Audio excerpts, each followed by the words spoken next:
Auburn Addicts, yeah. Sunday evening clock hit 6, hey. DC Wolf grab a mic, spit them Auburn tricks. War Eagle chant, echo through the mix. On that YouTube channel about sports, get your fix. Huddle up, game day replays. Highlights on deck, watch them Tigers amazed. From the field to the court, stories that blaze. DC Wolf's got the scoop, so tune in, press play. Auburn Addicts, every move, every play. DC Wolf got the news, best believe what he say. Sunday evening 6, catch a live display. War Eagle in the house, show him the way.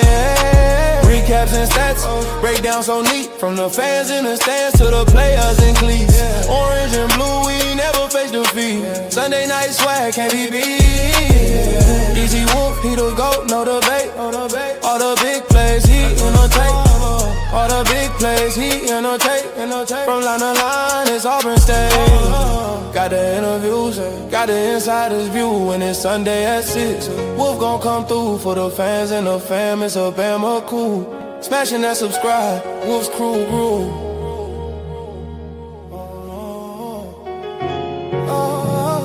Smashing that subscribe, Wolf's crew grew. What's up, ladies and gentlemen? Welcome in Auburn Addicts TV. Welcome into Auburn News Today, aka Have You Heard? And we are ready to go, man. We're gonna talk some stuff today. We're gonna talk some basketball, some hoops. We're gonna talk some transfer portal, man. I know you've been waiting on the transfer portal updates. Man, we got some questions of the day, man, and we're going to get some calls, man. And I already say he got a hot take for us, Nick Bubba. He got hot takes, man. So we're going to get Ann on the line, man. We got Kid Country waiting in the wings. He about to pop on with us from jump. Edward about to pop on with us, y'all. Edward, you there? Oh, yeah, I'm right here rocking with you, baby. All right, man. All right, Edward rocking with us, man. I got to set up the we got to work on, because I got to get Edward on the show, man. He is on the show. But I didn't set up the show to get Elwood on the show.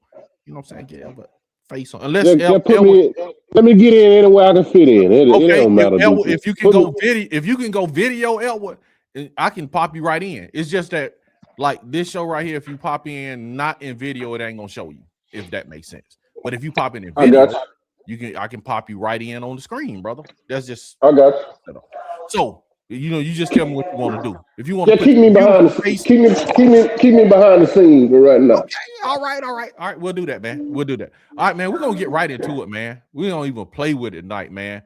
Auburn basketball, 95-73. Belt the bottom on Arkansas, baby.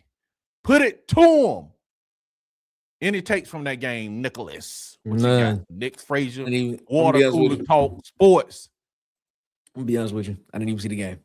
Okay. I didn't even see the game, man. I appreciate your honesty. Bro. I saw the game, Nick, and it was belt to bottom, bro. Beginning there, they put some things on them. Put it on them, man. A greater intensity, man. I like the way they ran. Keyshawn Hall said that, man, he was feeling a type of way because John Calipari didn't have him as a priority or see him as good. So he was like, every time I play him, this is what they're gonna get. So basically, it sounds like he's saying if John Calipari would have made him priority, he probably would have went to Arkansas. Yeah, it will. Okay. That's what it sounds like. That's what it sounds like. Bubba. Sound like some Diego Pavia stuff. Yeah, that's exactly what it sounds like. Bubba, what you got on the game? Did you see it, Bubba? Yeah, I saw it. I continue bragging, but go ahead, Bubba. Yeah, I saw the game. I don't really feel any differently about the team. Okay. Because it didn't take one game for me to get my current view of the team anyway, so one game's not really going to change that. But it was good to see. Yeah, man. What I saw, man, was I guess what they envisioned from the beginning of the season. Everybody, well, not everybody, a lot of people was like, man, look at this roster Bruce Pearl left him and all this, man. I'm like, it's a good roster. We said it last week, Nick, when we talked about do we think this team was a bracket team? And we said yes. You know what I'm saying? It's like it's a whole new team. We only return one player to the team. So they got a jail. It's gonna take time. Free throws were better, man. Transition basketball was better. They did have a few like errant turnovers, which was okay. And then they had a few where they didn't pass off, but they did pass off better. You know what I'm saying? they did pass off much better, man. So it looked really good, man. And Elwood, what did you think of the game? Did you see it, Elwood? No, I ain't watch it, but highlights. It's pretty much what I thought. That the team that as the year go on, they're gonna get a little better. Okay. You know, basketball to me is even more of a team game than football. You know. Yes. Okay. And by them not playing together, you know, they got to take their bumps and bruises. They're gonna have some letdown losses, and they're gonna be some people that ain't nobody expecting them to beat. That's kind of how this season gonna go. You know. No, I agree with that. To me, it was too much of me ball from the beginning. You know what I mean? Not creating for other people. You know, no. Anytime you know your guards ain't got no assists, that ain't a good sign. You know. Yeah, and that's what I mean by passing off, man. It's like when they driving, man, they sucking the whole defense in. And you got people at the 3-point line standing wide open, but they're still trying to get a bucket, man. And I agree with a lot of me ball, man. Keyshawn Hall had 30 points, man, 2 rebounds. Murphy 16 and 10. Sebastian 6 and 5. Overton 10 and 4, which Overton can go for 32, man. Pettiford 8 and 4, and Pettiford hadn't hit his stride yet, man. So they could be much better. Freeman 13 and 6. Jovic 7 and 4. Seems like he's finding his footing. He's getting better with this SEC brand of basketball. And how do you pronounce his name? Muschelik. 5 and 1, man. So, man, shouts out to the Auburn basketball team. Shouts out to Mr. Stephen Pearl, man, for getting your first SEC win, man. That was great. Awesome. Anything else on Auburn basketball, fellas? Man, no. Okay, and you are tuned in to Auburn News Today, ladies and gentlemen. Let's get to what everybody want to talk about. Let's talk about that transfer portal. I heard Cam Newton going to Texas. Is that correct? Cam Newton? Cam Coleman. Cam Coleman. I get no 3 get me again. Did no 3 get me again? I see really going to Texas, man. I didn't look at it closely, you know what I'm saying? So I don't know. Yeah, Cam committed to Texas. Okay, bro. You have to check, man, bro. That no 3 be getting you, bro. No 3 get you, man. No 3, man. Pete Nokos, man. Shout out to Pete Nokos. Pete Nokos. Pete Nokos out here making moves, man. Yes, sir, man. All right, man. Let's talk about this transfer portal, man. Straight off the rip, man. And we're gonna get into because we gonna show you a team building. We do team building over here. As Golish is building the team, man, we're gonna build a team over here. We're gonna show the team as he builds it. Bubba, is anything about the transfer portal right now shocking to you? Not really, no. I think it's going about as expected. I was expecting probably a little more effective depth in the trenches. Like we picked up one nose, and I don't really think he's a kid that's really going to play much. And we still need another 3-tech. But other than that, I mean, I'm pretty happy with the class. It's very USF heavy as I expected. So, Nicholas, yo, anything shocking to you about this transfer portal season so far, man? And we got a ways to go. Yeah, anything shocking to you, bro? Nah, I'm not. Nothing surprising. I mean, you know, you knew about Alex Golish and the guys that he brought with him. They're not very. They don't really. How should I put it? They're not driven by names or stars, if you want to put it that way. So I mean, I expected them to probably come out and try to find some value guys and maybe try to find one big name person to make a splash or something like that. But I mean, it kind of the from what I've seen so far, it kind of mirrors what you kind of seen them do in the past of wherever they've been. So nothing has surprised me. Now, I'm gonna leave this to myself. Nothing has surprised me so far. No. Okay. What surprised me, man, is that man, we got the Washington kid, man, at running back. Add another running back. That was surprising to me. Number 2, I have to go with Bubba, man, and we'll see if Kid gonna piggyback on this. I'm honestly, man, I was expecting the kind of recruiting Texas and Ole Miss is doing. And I'm trying to say this. okay. I was expecting, and I guess I got seared in my mind, ratings. You know what I'm saying? I guess I got, we are just so used to ratings and what we equate as a high caliber player. You know what I'm saying? I thought there would be more higher rated players, especially in the trenches. I thought we was gonna hit this thing like boom, because we like have all this money. This is something Auburn said, man, we got $30 million. You know what I'm saying? And I'm not coming from a negative perspective and saying that this is not a good thing and it's not gonna work. It's just different. You follow what I'm saying? And like, who said this? From Giddy Up. Tory Rush said goal is the elite talent evaluator. You follow what I'm saying? So Tory is going from a different perspective, is that, man, don't worry about the star rating and all this stuff. He's an elite evaluator of talent. You follow what I'm saying? But I'm just saying, for me, I thought we would just, especially in the trenches, man, hit the thing, man, because we got this $30 million. They say we got it. And I thought we were just going to be snatching players from people just like, Texas doing from Alabama, how they just took their running back. You know what I'm saying? Just took him. Oh, he wasn't that long enough to be a running back. That's what I'm just saying. He ain't even like, bro, he walking to the door and Texas was like, hey, hold up, partner. Where you going? You know what I'm saying? Come on. You ain't even go inside. You know what I'm saying? So, Elwood, what's your thoughts on this? Anything shocking to you about this point? Kind of like what you said, kind of shocked that we just didn't go all in the trenches, being that Byron Brown can only be as good as what's in front of him. And no knock on the guy that they have brought in. But why would we want to build a whole team full of evaluated talent? Versus when I got this money to go out here and get me a few guys that I noticed, ready to play and have played at this level. So I'm just curious to how all this is going to play out. But there's one thing that I'm looking at, and I wonder how did this affect DJ Durkee?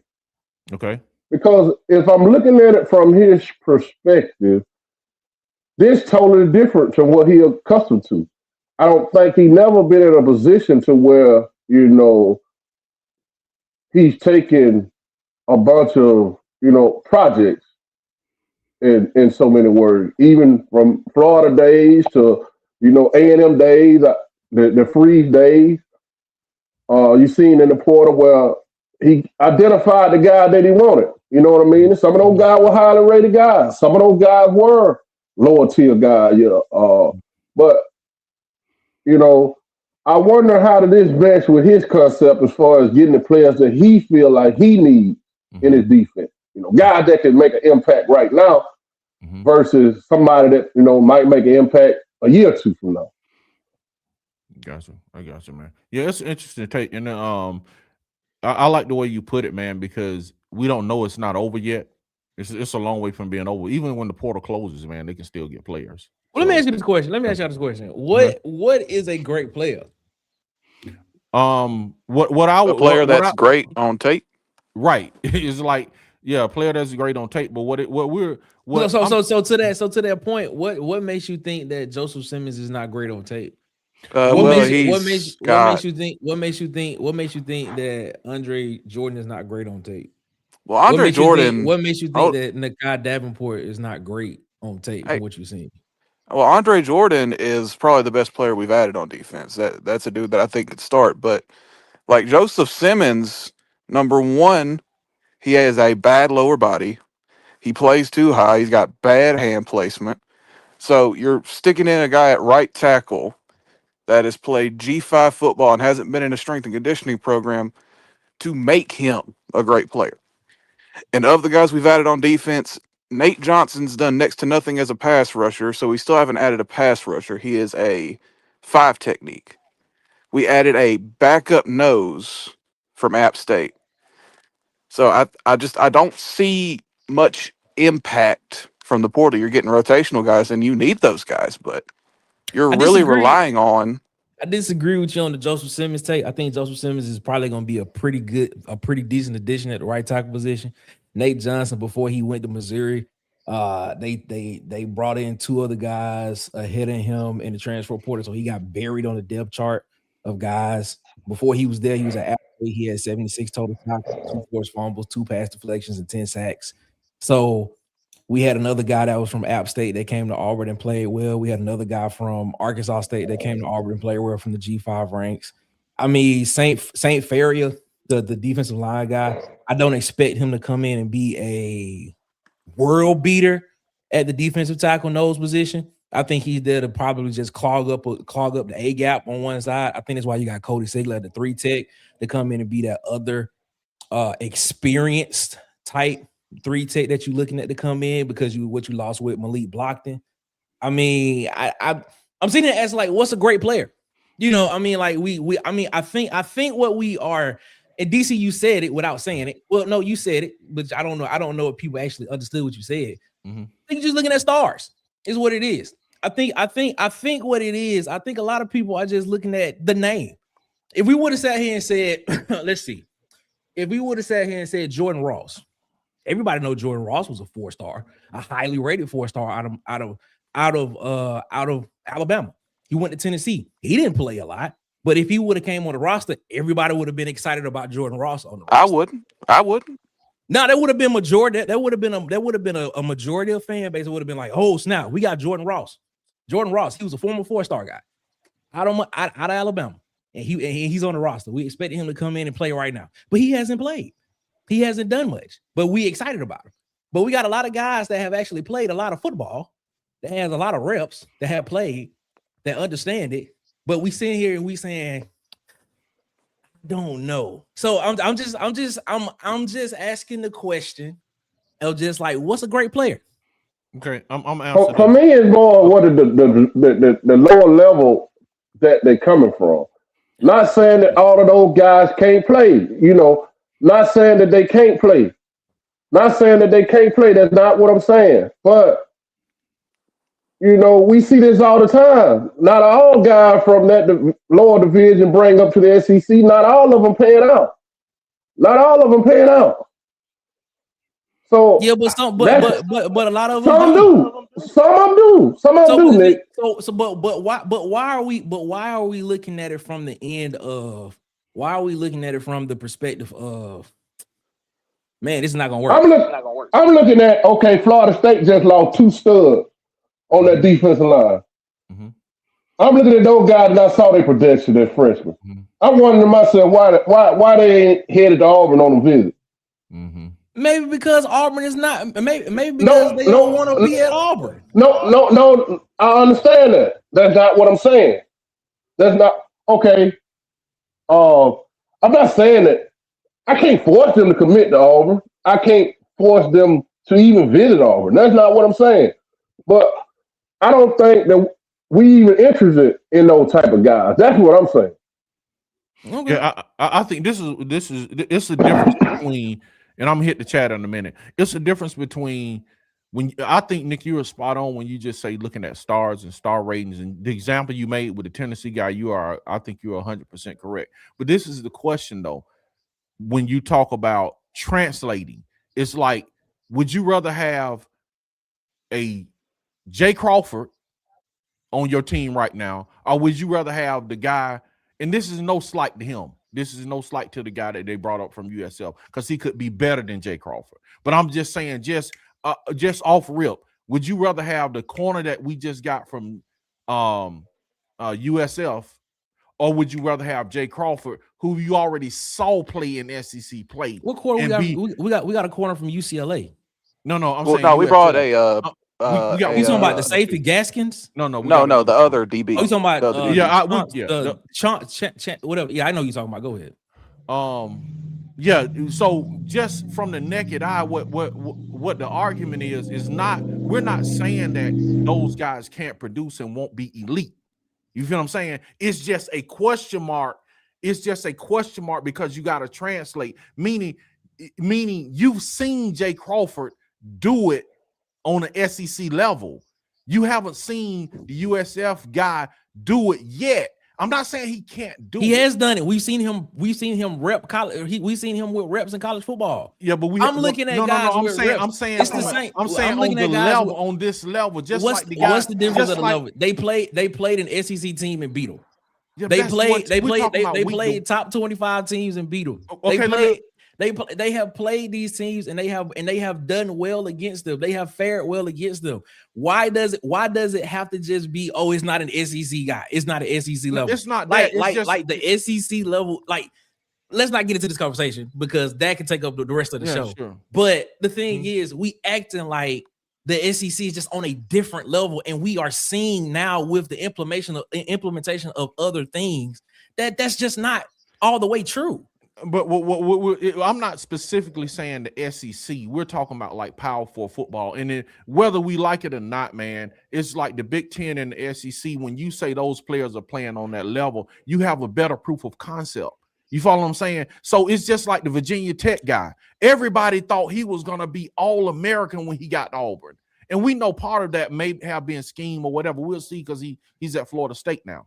But you get cats that don't translate versus you got to ask yourself, would you rather have, if you had a choice right now and you were the GM of the team and all things were equal, Yeah. And I'm going to stop disrespecting this man. Let me stop disrespecting this dude, man. I can't pronounce his last name. So don't. Y'all, I'm talking through these right quick to find him. Excuse me, I'm sorry. Yeah, here he is. Gavin Jenkins. Yeah, the corner, yeah. And hear me, man. This has. I thought you were talking about the other dude. Yeah, has nothing to do with Gavin Jenkins and his ability. Like I said, Gavin Jenkins, you know, he could be better than any cornerback we have on the roster. Could turn out to be All-American. So this is just an example. And I'm not going to use Galvin. I'm going to just say any G5 corner. Okay, that we have come. Would you take any G5 corner? Or yes, they got reps in college football. Let me finish my question. I would take them. No, let me finish my question. Would you take any G5 corner, or would you take Jay Crawford? If you just had a choice, they say Nick behind this door is a G5 corner. They say behind this door is Jay Crawford. Okay, you got to pick a corner for your team. Which door are you going to open and take? If you're talking about these two particular guys, of course I'm taking Jay Crawford because Jay Crawford has no. Listen to what I'm saying, because you named these two names. You named these two names. I'm taking Jay Crawford, yes, because he's played more reps. Gavin Jenkins is a freshman. He's a legit freshman. He didn't play much. But if you sitting here telling me there's a quality G5 corner that has played, Nehemiah Chandler for one. If you sitting here telling me if I take Nehemiah Chandler from South Alabama and Jay Crawford, I'm looking at a guy that's 6 foot 1, has about the same weight, has played about the same number of snaps as Jay Crawford has the same, let's just say production, has the same amount of reps. It depends on how it fits, in my opinion, like which one I go. I'm not just going with the guy that just because he played in a Power 5, in a Power 4 conference.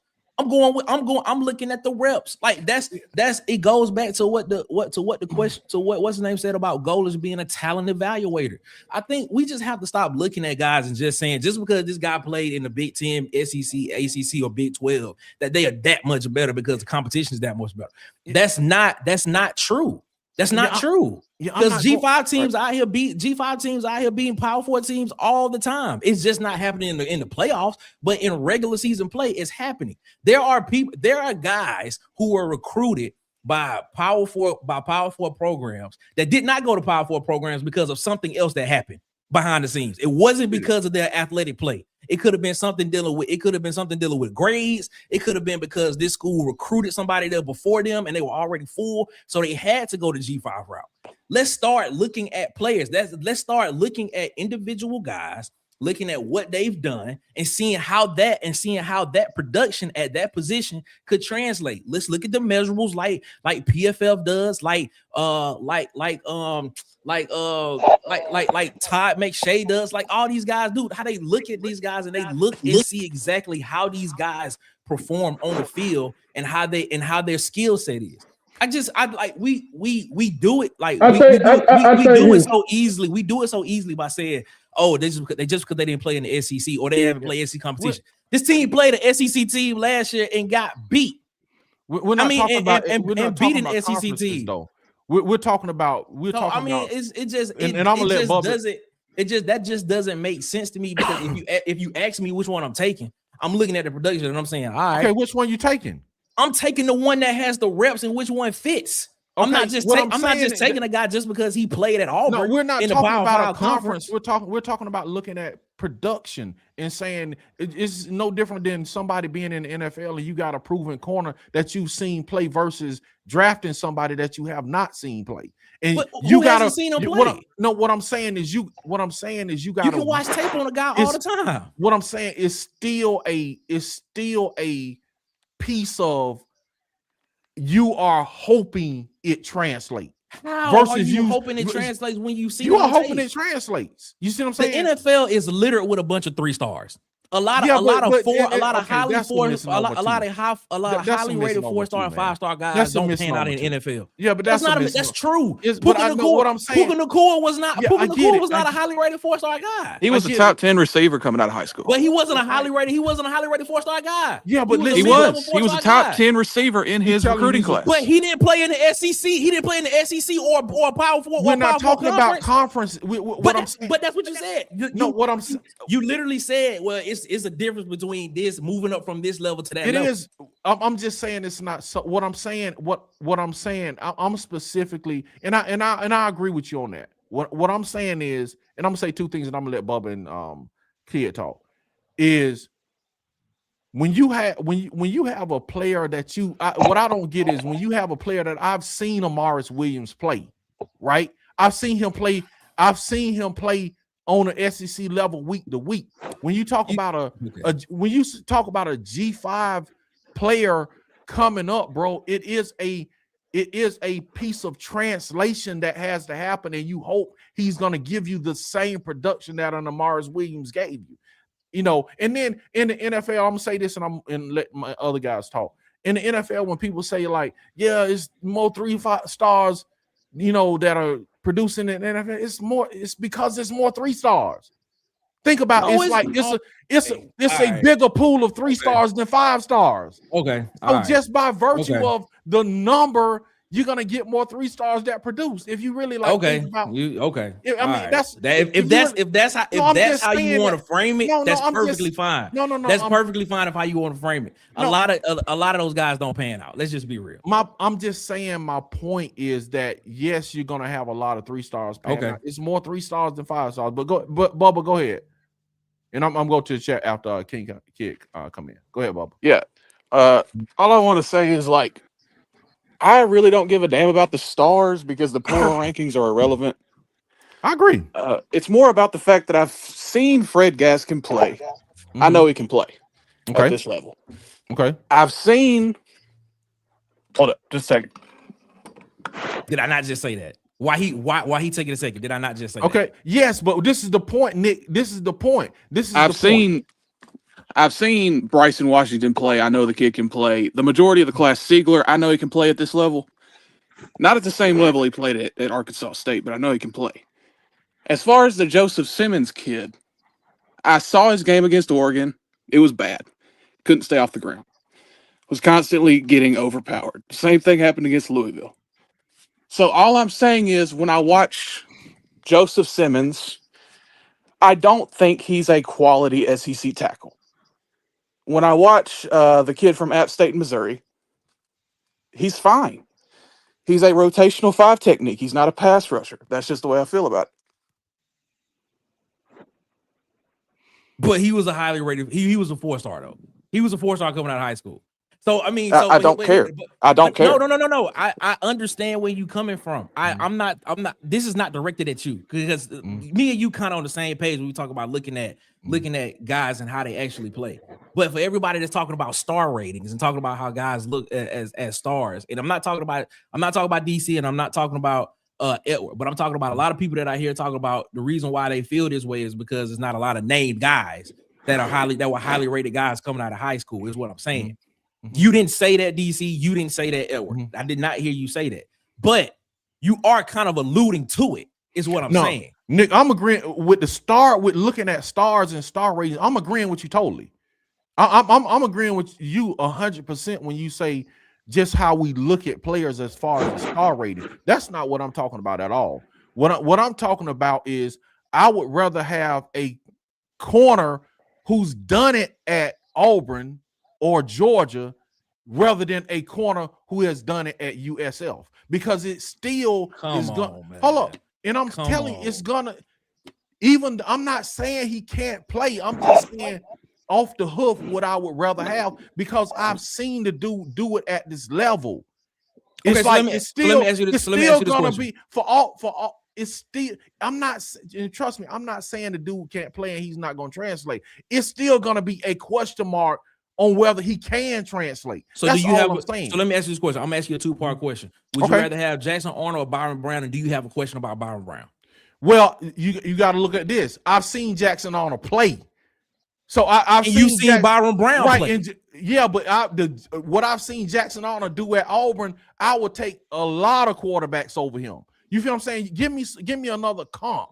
Give me something comparable where whether the quarterback has done it on that level and that's equivalent to a Byron Brown. You feel what I'm saying? You telling me somebody that didn't work versus somebody that looked stellar. Give me somebody that worked on the SEC level and then compare them to Byron Brown. You feel what I'm saying? Just giving me somebody that but didn't he work. played Yeah, but he played on the Power 4 level though. Okay, that's the argument that was made. I'm saying a good player. I'm not saying okay. I'm saying a good player. I'm saying we're talking about when we talk about getting transfer portal players, we're talking about getting, like Goalie said, I'm gonna get the best of the best. I'm gonna go elite. Those are his words. So when you say I'm gonna get the best of the best and we're gonna get we're gonna be elite at everything we do, then people are expecting when you go to the portal, you're going to get the best of the best and the most elite players.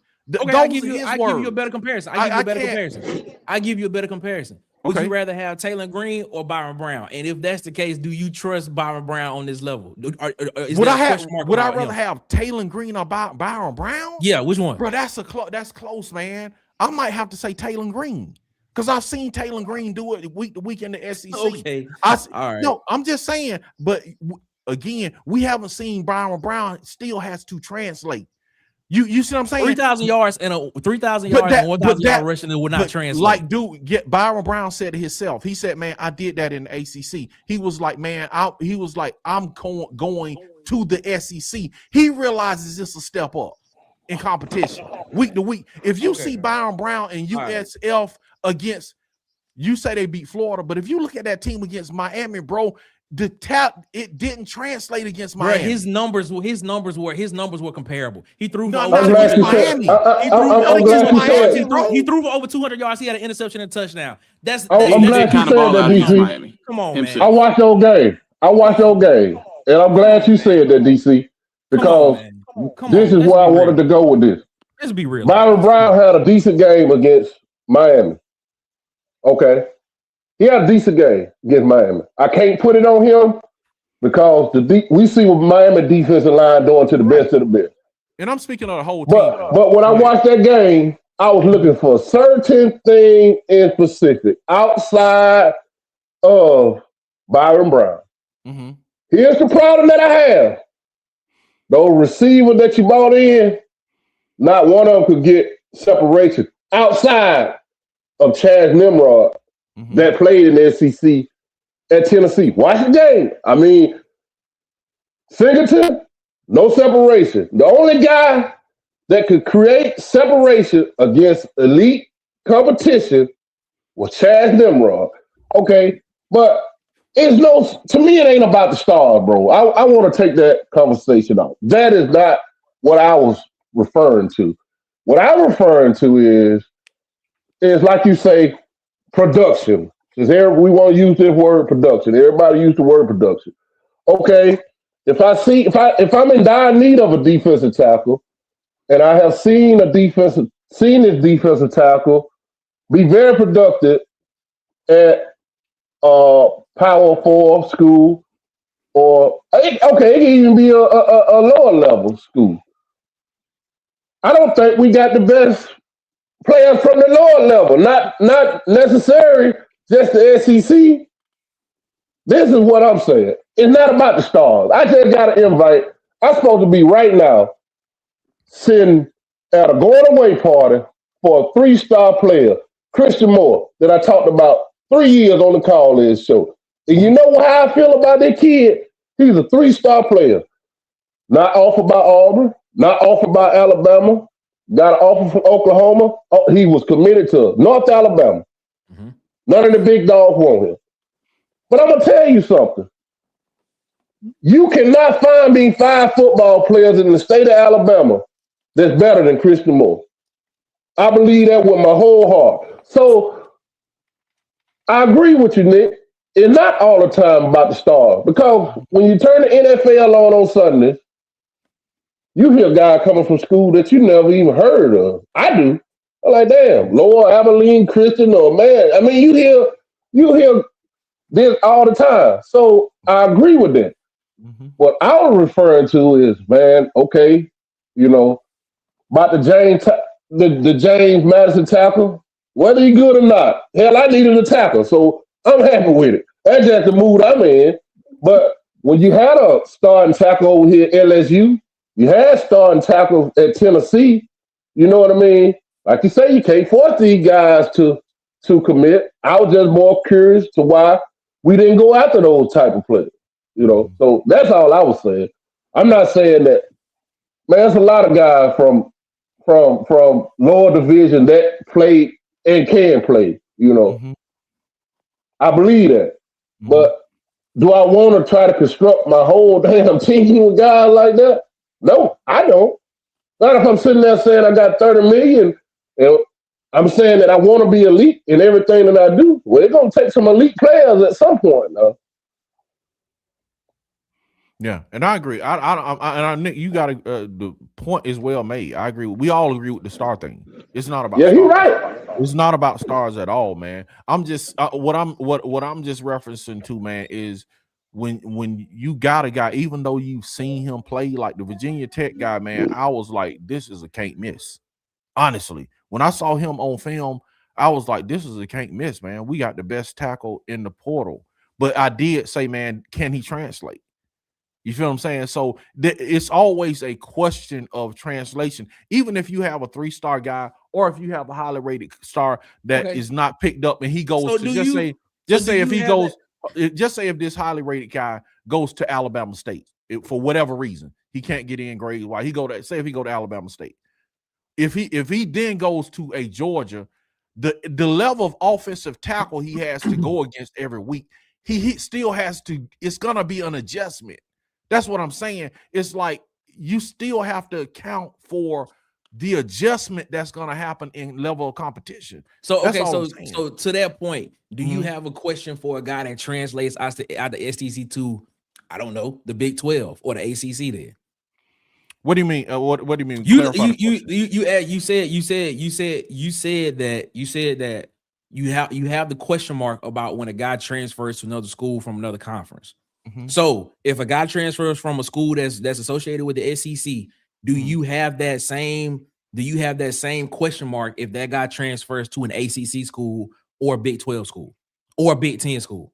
Yes, I would. Yeah, that's what I'm saying. To a Power 4. Okay. I'm speaking. I'm not specifically saying SEC. I'm just saying a Power 4. When you talk about Power 4 teams, and it's more specifically the Big 10 and SEC. You can include the other conferences, but I'm saying more specifically the Big 10 and SEC.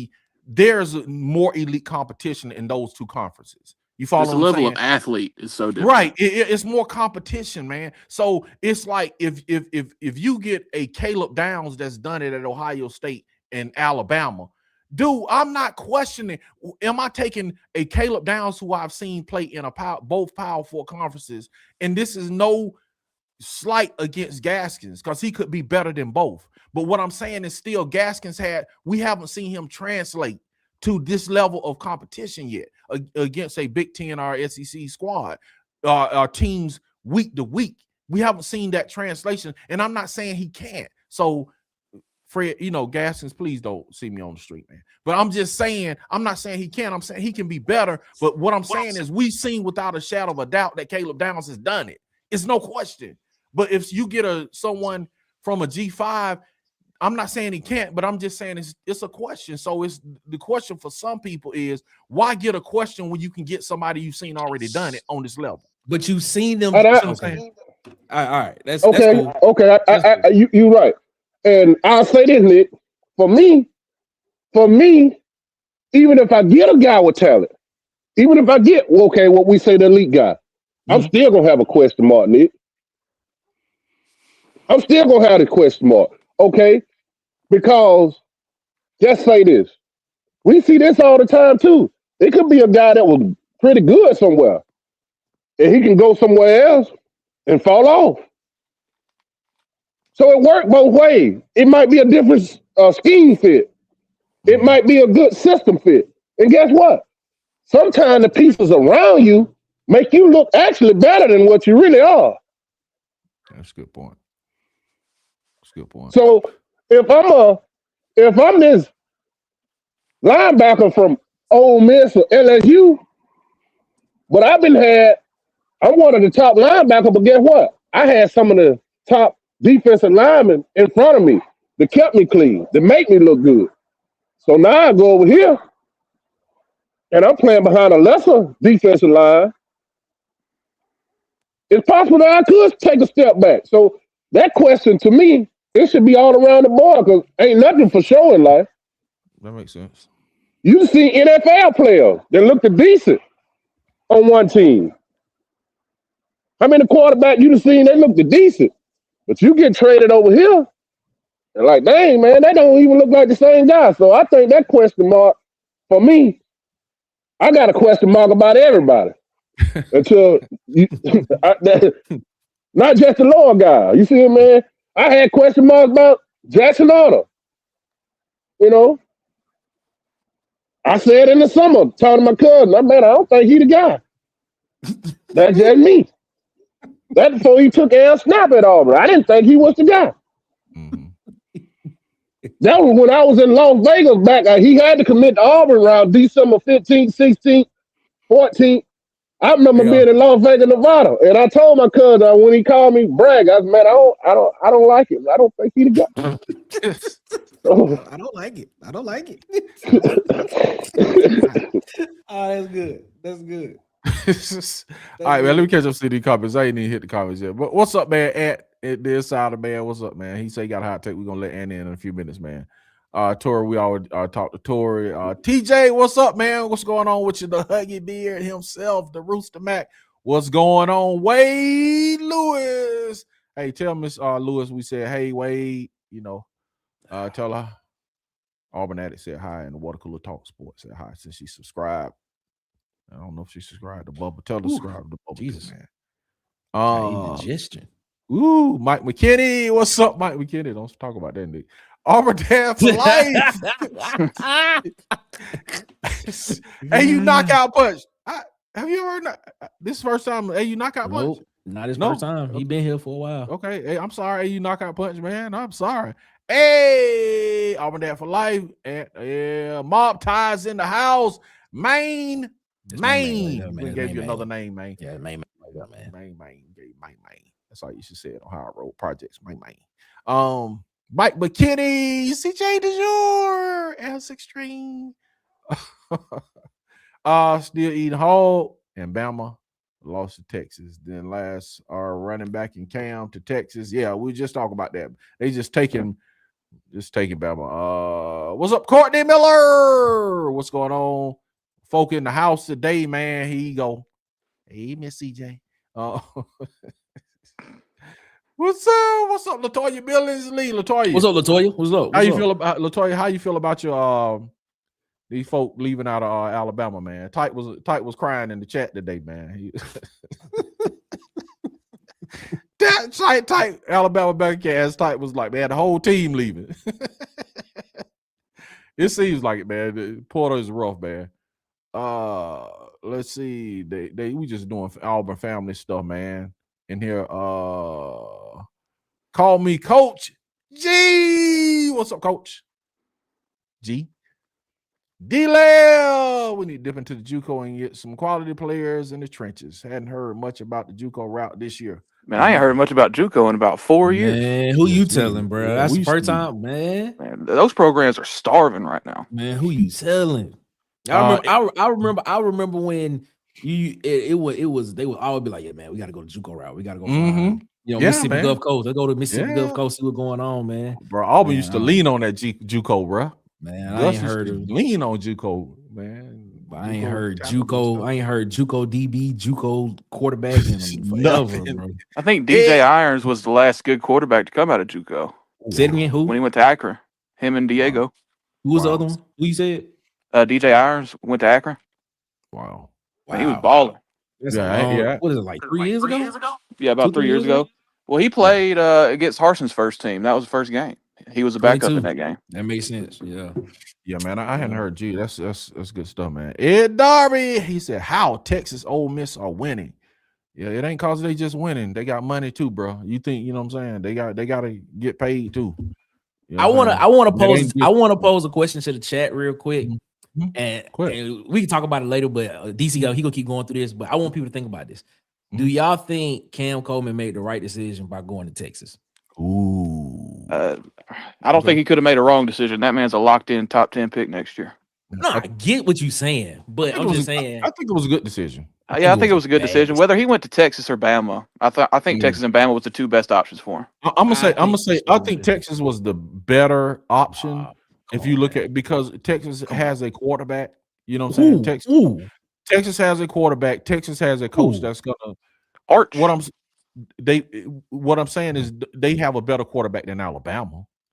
Well, yeah, Alabama doesn't have a quarterback. Right. That's why I say that he made a better choice. But that's why I say I mean, just system-wise, like those are two pro-style systems that the NFL looks down well upon. So yeah, and he has a coach that's going to scheme him open. You know what I'm saying? So I think he made a pretty good decision. And then, like we said, the hype machine that's going to be built around him and Manning coming into next year, bro. He's going to get, if he just performs, he's going to get placed in the Heisman talk and in the first round. He's already in the first round, but you know what I'm saying?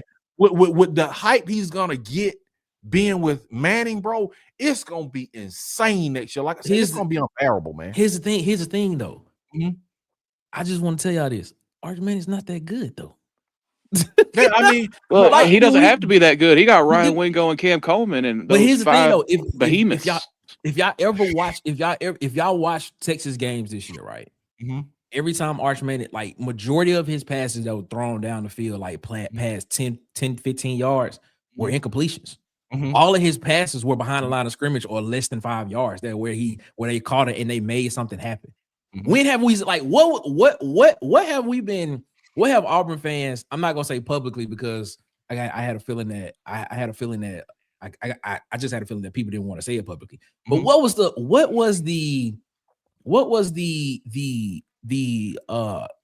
knock on Cam when he was playing at Auburn? He would drop passes sometimes. And he would drop some of the passes across the middle of the field, like the 10 to 12 yard passes he would drop sometimes. Like I remember, we clearly remember in Missouri game, he had a step on old dude. Jackson Arnold put the ball on him and he just dropped it. It would have been a walk-in touchdown. He literally just dropped it. Like let's. I don't know, man. I don't know. I mean, I don't.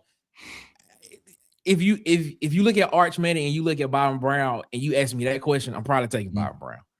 Yeah, but you got to look at also too, man. Is like the pieces around him, man. The pieces around him. We have yet to get a formulated offensive line yet. You know what I'm saying? And Texas just lost 46% of his roster. I get it, man. But you have a proven coach who's done it at this level. You know what I'm saying? You have somebody who's gonna scheme well. You have Alex Golesh. He's done it. No. I know. I'm just saying. You have players around him. You have an established quarterback who's played. Byron Brown is established quarterback. And Byron Brown been in the system with Alex Golesh. And he probably got a bag too. So I'm like, and he was gonna get the bag at Auburn. So what was the not the bag? Wait, obviously he ain't getting the bag that he got at Texas. What's the difference between the two? Hold up. I don't know, bro. I don't know. Sark is loved by NFL GMs because he consistently produces pro-ready prospects. This Golesh system, as explosive as it is, and as exciting as it is to watch, it it's viewed by the NFL as an offense that will not I know translate that. and I does know not that. consistently produce receivers. I I know mean, that. that's I just know it's that. that simple. And I think that's why Cam Jalen built, Hyatt came out of that. Jalen Hyatt came out of it.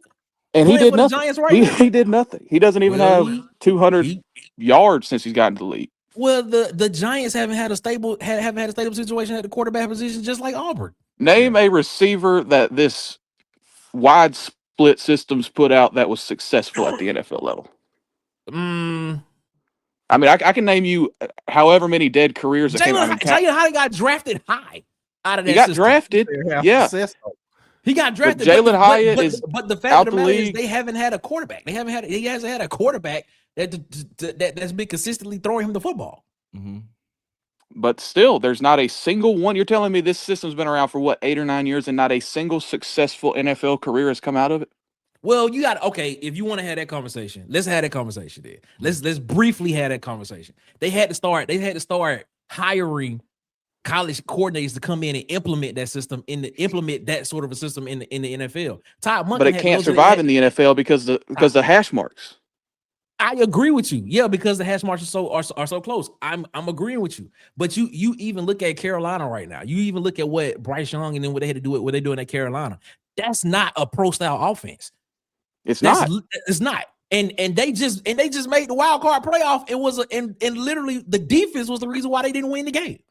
They took the lead at the end of the game, and the defense was the reason. And the defense gave up a play at the end of the game, and that's the reason why they're not playing next week. So at some point it can work, but I mean, is it sustainable? That's a different discussion. I agree with you. That is a different discussion if it's sustainable. But there are guys that have come to lead. Todd Monken, who was the guy? Not Todd Monken. Quarterback that was there with LSU. Joe Brady. Then Joe Brady is in. Joe Brady ran a pro style system. Joe Brady ran the Sean Payton system at LSU. He did, but what do they run? What are they running in Buffalo right now? It's not a pro. They're running the pro spread, but it's not with some RPO with some RPO into it. Yeah, but that's not what I'm saying. I'm saying the splits make the job different for the receivers to where they don't need a route tree. That's the whole point. Well, yeah, I get so, what you're saying. So to your point, look at a guy like Corey Coleman, Brew McCoy, Cedric Tillman, these explosive receivers that have come from this system. It's just so hard to translate because they're basically learning the position on the job when they go pro. Yeah, so Cam is already put in 2 years into a non-pro system. He wants to put on tape, hey, I can do this. So that's why it came down to Bama and Texas. Okay. So do you think hold up, my bad, get out my teeth. Do y'all think that Cam goes over 1,000 next year? Over 800. I don't because Ryan Wingo's that dude. I think he's gonna be 800-yard receiver next year as well too. Yeah, that's exactly where I had him at, like 825, 830. Is where I had him at. Can't argue with that, man. Man, y'all are the best, man. I think he made the right decision though. Yeah. You said go ahead, Ed. He made the right decision. I think he made the right decision. I think he made the quarterback. He made the worst decision of his life to come to Auburn, period. He should have never came to Auburn. That was the worst decision of his life to come to Auburn. Being honest, because I think Auburn fans still really don't truly understand how good this dude is. Because he never been in a system that really highlighted a lot of the other things that he could do. You know what I mean? I'm not a big Arch Manning fan. But I believe football still is a developmental game. And I believe if anybody can be developed, if he got it, I think he's around some of the best guys to ever do it. Okay. Period. Okay. So I think it's still room for him. The guy didn't play that bad. They had some other issues as well, though. He wasn't the only issue that they had. But playing quarterback is a lot easier, Nick. When I got a guy out there, all I got to do is really put it in his vicinity and make a play. Man, Ryan Wingo dropped some passes. And not only that, Ryan Wingo dropped some passes this year that would have been touchdowns. That's all I'm saying. And not only that, you got a coach that's gonna scheme it up too, though. Yeah, exactly. You know what I'm saying? It's like, bro, where Cam Newton just came out of it, going with Sark. Coleman. I keep calling Cam Newton, but Cam Come Coleman. on, DC. I'm sorry, man. I'm sorry. Cam Newton on my mind. We must be about to win the national championship. Got to be, dude. You know got to be. Saying it's a prophecy. Yeah, exactly. Cam Coleman, man, it's like the system he came out of versus where he's going, and the guy that's scheming up, bruh. I'm with, bruh. I'm going there too. Period. Yeah, the hype around Arch Manning is, to me, is not warranted. That's the reason why. That's the reason why, because it's like if everybody is saying like, yeah, he gonna come in here and do this. Like, man, Arch had Arch had a couple of games. I think he had like three games where he had over 300 yards passing, man. But when you actually break it down and watch it, man, a lot of his throws that were like 15 yards and that's what I look at, because I think if you're gonna play quarterback at the NFL level, you have to be able to throw the ball within that 12 to 18 yard range consistently, and be somewhere in with those throws. You have to be at least 60, somewhere between 60 and 65% completing those throws. Because that's what because in the NFL, that's what a lot of those routes are going to be anyway. Digs, and things and stuff like that. You have to be able to layer the ball over linebackers' heads, behind them, in front of safeties, in order to make those plays, to keep chains moving and stuff like that. I just think you do. He hasn't done it consistently. But with Art, I think it's more of I hate to say this, but I think it's more of a head case with him for some reason. Okay. I think, and you're right. I'm not disagreeing with you, Nick. No, you're right. But I think it's more of a head case with him, because the kid can make every throw, man. That same throw that he missed, he come back and throw a dime, the same throw. So I think it's a head case with him for whatever reason. It's something just, a little off mentally with him. Just because he can process the game. He's been around the game his whole life. So maybe it's the whole weight of just being that Manning.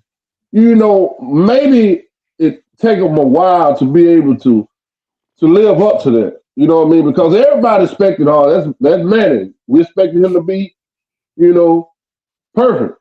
And that's not really fair to the kid. But as you say, I have watched him play, and there is a lot of room for improvement. So I just want to see how it continue to develop. That's all I'm saying. Because that's all I'm saying. Because if we're sitting here saying, and I've said it, I said when Cam Coleman coming out of high school, I said Cam Coleman at that particular time was at least a top 3 pick in the second round at that time. And if we sitting here saying that this guy is going to be a for sure top 15 pick in the draft next year, coming out after next year, and you looking at this quarterback who still has developmental things that he needs to work on, is in his technique, and everybody is saying that, why would you go there? Why wouldn't you go somewhere like, I don't know? I mean, well, it is kind of hard to pick a school right now that particularly Oregon has that. Well, Dante's decent shot. Dante comes back. Yeah, you don't even know if he coming back or not, because he like number 2 quarterback on the board. Like, it's just not a lot of proven guys out there. That's the thing, but like but you got Drew Mastermaker, who's going to Oklahoma State with Eric Morris, who what they did, number 1 offense in the country. They don't have the funds, right? That's what I'm saying. Was that a choice? I know that, but if money wasn't, I'm just understand. I'm taking money out of it, which I shouldn't, but I'm just saying. Okay. But if you are looking at trying to raise your stock, I mean, why wouldn't you go somewhere with like that, or with Eric Morris and Drew Mastermaker, who's going to be at Oklahoma State, or I don't know, Sorsby at Texas Tech? I just look at it somewhere where your strengths could be, I don't know, exploited, and people can see exactly what it is that you want that you can be. I mean, and I understand where Bubba coming from. When you get the route tree, because I do think if he does want to play in the league, he's gonna have to learn what a 7 route is, and what a 5 route is, and how to run those routes as well. And the thing is, like, he wasn't getting that at all. Definitely get it. I think you'll get that at Texas, though, man. I hope he does, man. I hope he does. And even with quarterback issues, the tape will still say whether he's worth the top 15 pick or not. The GMs are still going to see that. So. All right, man. Let me catch up some of these, and we're gonna get to the team builder part of this show. Any updates on Ohio State offensive lineman and Ole Miss? Ole Miss going. There we go. Okay. Cole Skinner, is he coming? Yeah, he's coming. I'm not excited about it, but he's coming. Ed Darby said Auburn doesn't have leverage. Okay. He said they took Coleman from Bama too, man. This is And the meltdown was delicious. Man. Yeah, and I'm gonna say what's kind of was shocking to me in the portal, it was the amount of Auburn players that are going to top tier schools. If you look at the portal you didn't have this many players going to SEC schools. You didn't have this many players going from that Georgia wanted, Ole Miss wanted. You know what I mean? That Texas wanted, LSU wanted off of the Auburn roster. So they see some value. It ends up like 45 million DCs, and we got back 6 million with losing Deuce and Cam. Yeah, that doesn't change. It's still gonna be 30. Yeah. Tim the Tool Man Taylor. Were those ready to play guys in the portal? O-line don't move around. That's a good point because like offensive line guys, like teams are gonna pony up to keep quality offensive linemen because they're scarce. Yep. That's a great point. It says he said Texas got Cam. Didn't want to hate Cam for going to Bama. Yeah, that was gonna be a problem. Man, y'all gotta understand the business side of it. If you would have went to Alabama, I would have felt some type of way, but yeah, it's not personal. It's not personal anymore, bro. It's just like this is about money. Yeah. She said, "What project is DJ Durkin taking on the defense?" Well, if you want to get down to the bare bones of it, every high school guy's a project. Yeah, and then like you got to look at the D line guys. You got 3 returning from last year, and the rest are at this point and at this level. We haven't seen them play at this level. Yep. Man, come on, let's stop this, man. Let's stop this. We haven't. Nick, Come it's on, like let's stop we this, haven't, man. bro. We don't. Let's stop it, bro. Mark. Jalen McLeod, Keyron Crawford, all came from G5 programs. Yeah, but it also took them excelled in this defense. But Keyron Crawford, it took him a whole year. Jalen McLeod stepped in and balled. Well, the only reason Jalen McLeod was a G5 guy was because he was 5'11". Think about this. Think about this. When you talk about Crawford, bro, it took Crawford a whole year to get under his belt, to get his feet on him. We really saw because Crawford. you had Keldon Fault. You had Keldon Fault. I refuse in front of him.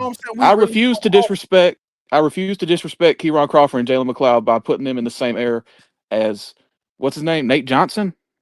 Come on, man. Come on, man. Don't disrespect Nate Johnson. I'm not disrespecting him. It's just there's levels to this. Yeah, there's levels. That's all I'm saying, Bubba. That is all I'm saying. Nate Johnson, whether you like it or not, man. I don't care what he did as a freshman. I don't care. No, as a freshman and a sophomore. Nate Johnson at Appalachian State as a freshman and a sophomore. 76 total tackles, 2 forced fumbles, 2 pass deflections, and 10 sacks. Come on, man. It's still like Bubba said, man. Whether we like this or not, man, it is levels to this game, man. All right, man. It's levels, and when you go to another level, you could translate easily. You see what if Nate Johnson come out here and just ball out? That would be great. It's not going to happen. That would be great. Keyron Crawford was a freak of nature. He was a freak of nature that started playing football late. And Jalen McLeod only went to App State because he was 5'4". That's the only reason. And Nate Otherwise, Johnson he would have been at a P5 Nate program. Johnson is 6'5", 250. I don't care. He's not the same caliber of athlete. Come on, man. That's not a freak of nature. Come on. That's not a freak. No. Think about this, Nick. Like I was saying, bro. He turns like a yacht, bro. He bends the edge like a freaking yacht. Oh my God. Think about this. My God. Nick, Crawford, we didn't really see Crawford begin to like really flourish to the end of last season. You see what I'm saying? It took some adjusting. That's all I'm saying. I'm not saying that they are not going to translate. When you get to this level, some adjust quicker than others. Even though we see them play, yes, we all agree they can play. Not saying they can't play. It's like, and I will say this, how fast can they adjust if they can at all? McLeod was able to adjust pretty fast. We had McLeod for 2 seasons. I think he had a better second season than his first season. Same way with Crawford. It was an adjustment still. That's all I'm saying. But it wasn't like in them first seasons they didn't come in and they didn't play because they I didn't say that. But Nate Johnson will be a quality rotational 5 technique, and he'll be fine. He'll be CK Murray, right? That was important to replace a quality run defending edge. But he's not going to do anything as a pass rusher. I want to revisit this by game 8. If he gets 5 sacks this year, okay, let's put money on it. Okay. I want to do this. I will bet you $20,000 he doesn't get 5 sacks. $20,000. What is this? Is this Monopoly money or this real money? Real money. I don't have. I don't need it. Wait. I need to make sure. Do you have $20,000 before I make this bet? I don't need to have 20 grand because the shit ain't happening, bro. Boy, use up, boy. All right. You know what? You know what I would do, Nick? What? I would go to him and be like, if you get 5 sacks, I give you $10,000.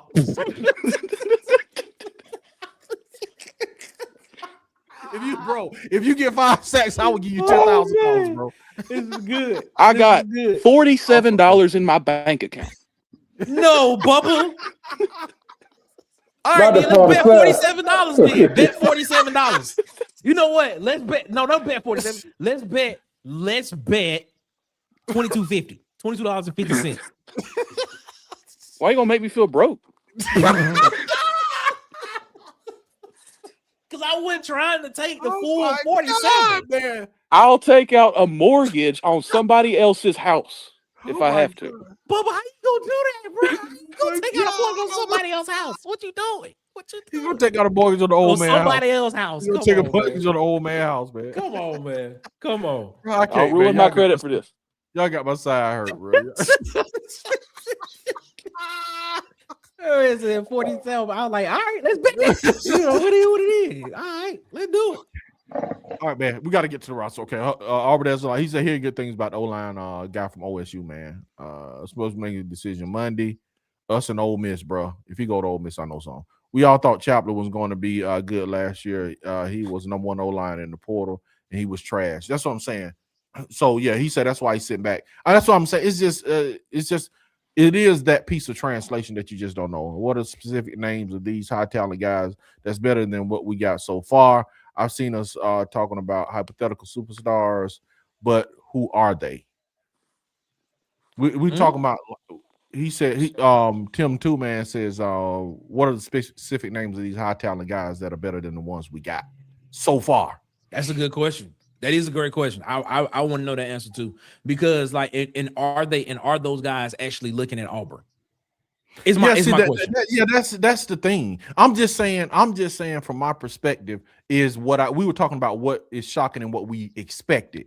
You see what I'm saying? We don't know if those guys are better. I agree with that, but a lot of I'm sure Cam Coleman would be more highly rated than some of these guys that we got.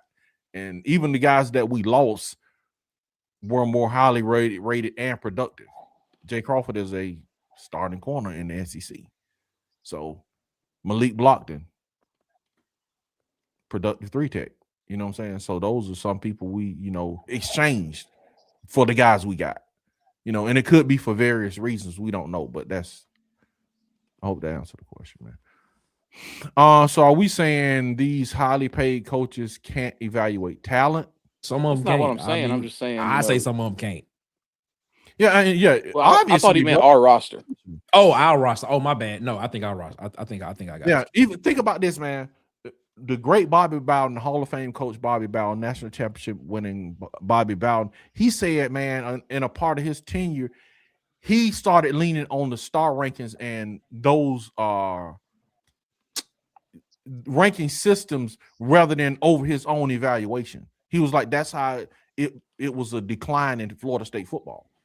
That's Bobby Bowden said that. So he was like, bro, he just started leaning on, the star rank, rivals. So he didn't believe in his own evaluation of what he felt would work for his system. That's probably why the guy was in his 70s. Yeah, he started. At that point. It's just makes like sense why they was mad then at his tenure. But it's kind of like Nick. It's kind of like too, bro. You can start like with this analytics stuff.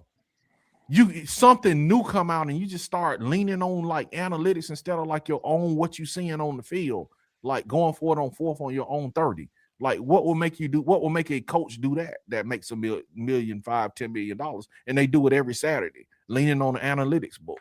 So I can see coaches kind of leaning on the recruiting rankings and I got to get this guy in and see, Did y'all hear that story about Trooper Taylor about how he wouldn't recruit Jordan Matthews because he was a 3-star?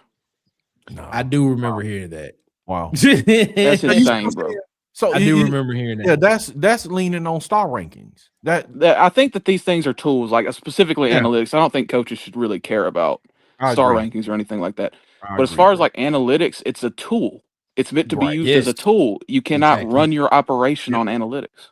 And that's what the Cal coach said when he beat Auburn. He was like, man, they were asking him about a specific play. He was like, man, I'm not gonna let a analytics book coach my team. You know, so but yeah, coaches do lean on it though, like heavily. It's crazy. Well, we got Brandon Staley fired. Yeah, man. That's crazy, man. Mob ties. He said Ant called Cam Coleman going to Texas weeks ago. I didn't know bro really had pull like that, man. Don't doubt Ant. Don't doubt on. Ant. His name is Ant the Insider, bro. We're gonna have him on in a few minutes. You know what I'm saying? He's at Kentucky right now. Add them in too. Man, this portal stuff is crazy. It's great. I think. Okay, let me ask y'all this: what is the positive that you get from the portal? What do you like about the portal in NIL while we're here? And then we're gonna go on our team building and update everybody and get out of here. Well, it's great for drama. Yeah, that and it brings parity to college football. It does. Yep. That's something to talk about. Yep. It does. It's overall a positive more than it is a negative, even though it does cause some issues and it needs some guardrails.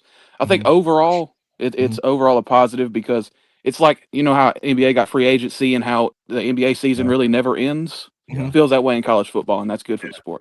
Yeah, it is. It's like, man, it's like a suspense thriller every time I like open up social media. It's like this player went here, he went here. It's good, man. And then what I like about it, man, is in the old system, you had where if you got like a bad recruiting class out of high school, bro, you had to sit in that thing a while. Especially if you had a string of bad recruiting classes, you just had to like just sit in and hope you got a new coach or something. Now it's like Auburn literally can win the national championship next year. Indiana is in the national championship game. Yeah, it's amazing, That's bro. that's what the portal did.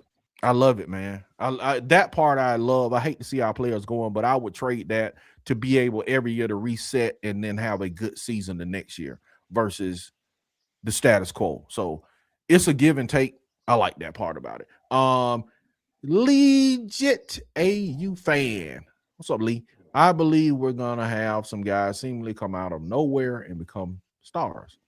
Amen. Knockout punch. We've been burned too many times. Not all the superstar guys pan out either. Look at our team last year. Slowed up Durkin, what's going on? Coleman coach says a great player changes the game even when they're not scoring. That's in Coach every G sport. right there. Shout out to In Coach every G. sport. And yeah, I agree with that. Coach G. Yes, sir. There have been a lot of 4 and 5 stars that haven't panned out. Agree with that. A great player isn't just about stars, it's about impact. Ooh, a new word. Okay, so that's okay. Chaplain last year, so-called can't miss. He was straight dog water at AU. You know what? I low-key kind of want to defend him, but you can't. He couldn't hear good, bro. Because of what you saw on tape.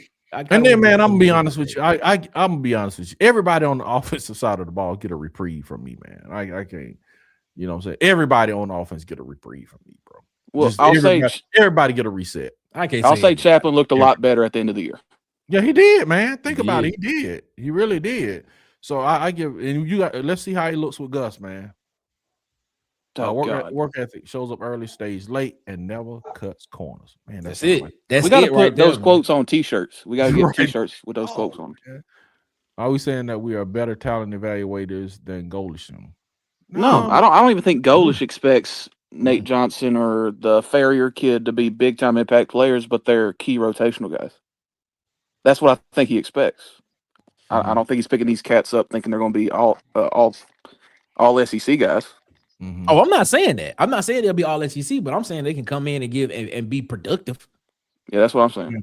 We're not saying we're better evaluators, man. We're in the midst of this whole thing. We've never seen any of these guys play, man. We're just kind of saying what we expected when, you know, just in your mind when this portal thing opened up. We kind of, you know, you just had a thought. You know what I mean? Like Elijah McAllister offered nothing on the stat sheet, but was a key rotational player for that bowl.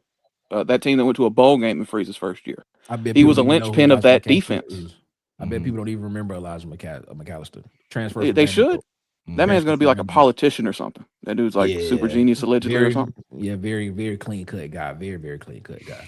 Wizard dragging in the house. The next season will be Durkin's last season as DCI improved offense will force opposing teams to expose Durkin's scheme and play calling. Whoa. He ain't gonna get fired, bro. Whoa. I don't care where the rankings line up. He's not gonna get fired. Coachability takes feedback, applies it, and grows. Okay. Coach G, hey, Coach G, if you're still in the chat, what sport do you coach? Play, not just when things go right. Because she giving like very coach-like talk right now. Like, what coach do you what sport do you coach? She's sitting in her office right now. She's just spinning in her chair, reading them off of her wall. Right. Nah, I really want to know what sport she coach. Like, does she coach football? Does she coach basketball? What do you coach, Coach G? No, I mean, no one thought Xavier Atkins was going to be a dog, but yet he's an All-American. 3-star guy. It was a 3-star guy coming out of high school. Yeah, for sure. But DJ Durkin knew. DJ Durkin knew. You know what I'm saying? He really knew. He really knew. Big SARS, the level talk is BS. Okay. Big SARS said level talk is BS. Patrick. All right. What are you, T-Town? Bama? Okay. That's what's up. Patrick Prude. What up, Patrick Prude? Yeah, D-Lab in the chat. D-Lab, man. Preach, Nick. He was going to be a depth piece. I heard that all last offseason. Okay. Who? Yeah. Who? Xavier Atkins. Oh, okay. Yeah, me and Marcus both got to own that one. We were not high on Xavier Atkins at all. Yeah. Yeah, and that's what I'm saying. You just don't know, man. You don't know. Bama had SEC level guys when they got their backs blowed out. You could phrase that differently. Players. Yeah. Whoa. Okay, but phrase that differently, dog. When we say that too, man, it's like when you, like I say, with Auburn with this reprieve, even Alabama, man, it's like system and philosophy and all that counts too, man. Man, Trinidad Chandler's just had a great run. He did, man. Shout out to him, man. Let the man play. Give the man another year. Yeah, for sure. And then Trinidad Chandler's, think about this, y'all. While we're saying this, we're naming these names, but Trinidad Chandler's, even Lane Kiffin had him on the on the roster. He wasn't the starter. He wasn't the starter. Yeah, he wasn't the starter. Even Lane Kiffin, his coach, had him on the roster when the season started. He wasn't the starter. So is Lane Kiffin a bad evaluator? No, I'm just that my point. But my point is, you don't know. There's a translation. When the lights came on, dude translated. So evidently, when he got on, Lane Kiffin didn't even know. Is my point. I think it's more of the fact that Austin Simmons just had a really good drive against a team at the end of the season. They was like, we're just gonna start him because he's the future. I think that's what it was. No, but Lane Kiffin had to see these guys in practice. And he was going to start Austin Simmons over him anyway. But I'm just saying, Lane. Well, Austin Simmons is a baller too. Exactly. Right, but I'm saying Lane Kiffin saw these guys in practice, dude. What I'm saying is, I'm just saying is, it is a unknown. You just Austin Simmons got hurt. He got injured. He was out for like 2 weeks, and that's why he got his chance. That's why he got the shot, bro. I don't know. So that's why he got a shot. But he said players regress and progress all the time, and it's up to coaching and the player how they are going to end up. Yeah, it's not a video game where a player is just going to be an 85 every time they step on the field. 3,000 yard passing and rushing is elite no matter the conference. If it was easy, a lot more players would have done it. It's awesome, man. Rashawn Pleasant, Tulane G5. Okay. Yeah, that's where he came from. He came from Tulane. Yep. And now he's CB1. Yeah. Very true. Yeah. Indiana about to win a 90 with G5 players. JMU, baby. Shout out to JMU. Well, let's none of their linemen are G5 players. He brought. Yes, he did. He brought some offensive line. He brought some JMU offensive linemen with him. Yes, he did. Bro, their starting offensive line, 3 of them are Indiana guys. One is a JMU Ohio guy. State guy, and one is a Wisconsin guy. One of them was at Wisconsin. One of them guys is a JMU guy. He was at Indiana first.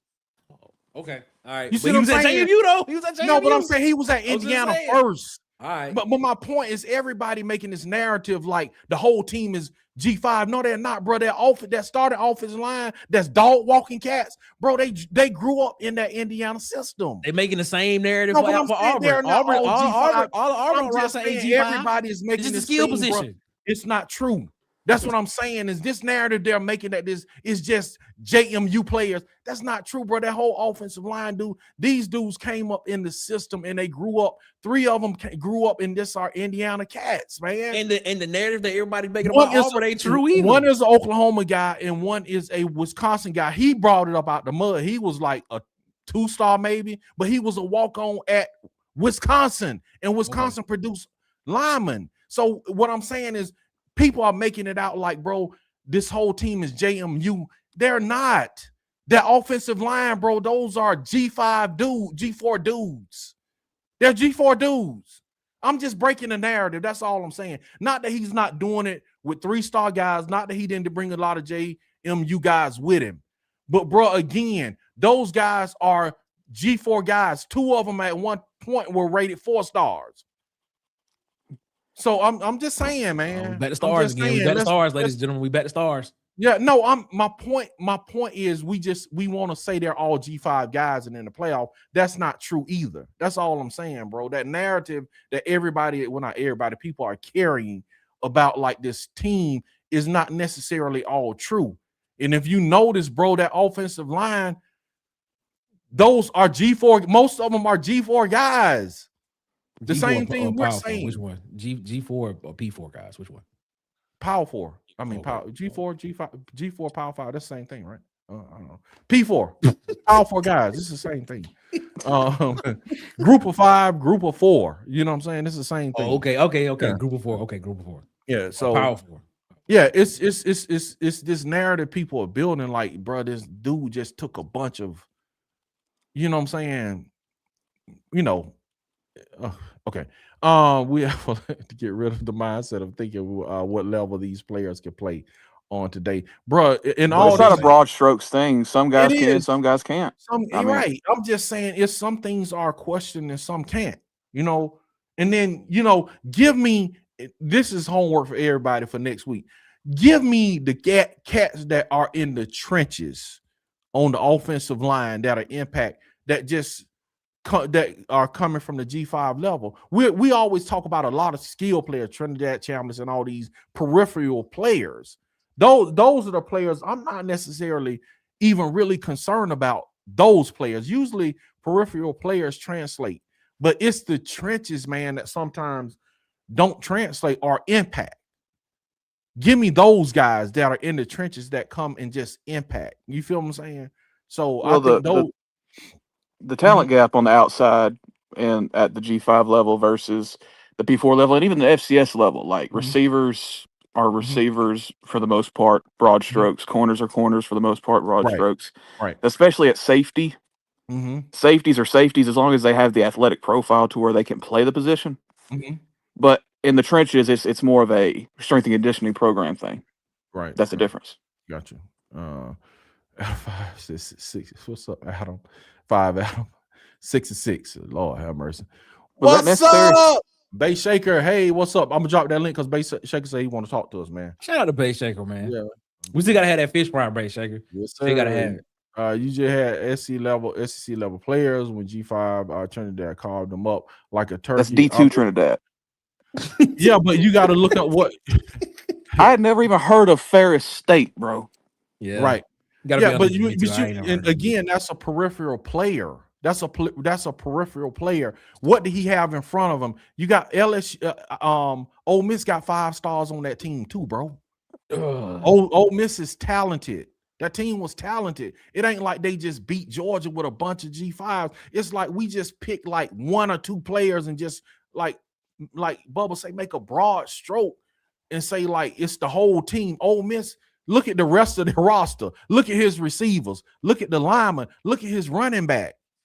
So I mean, I don't disagree, man. Honestly, I don't disagree, but it ain't like cut and dry. Like, I kind of tend to agree with Elwood more.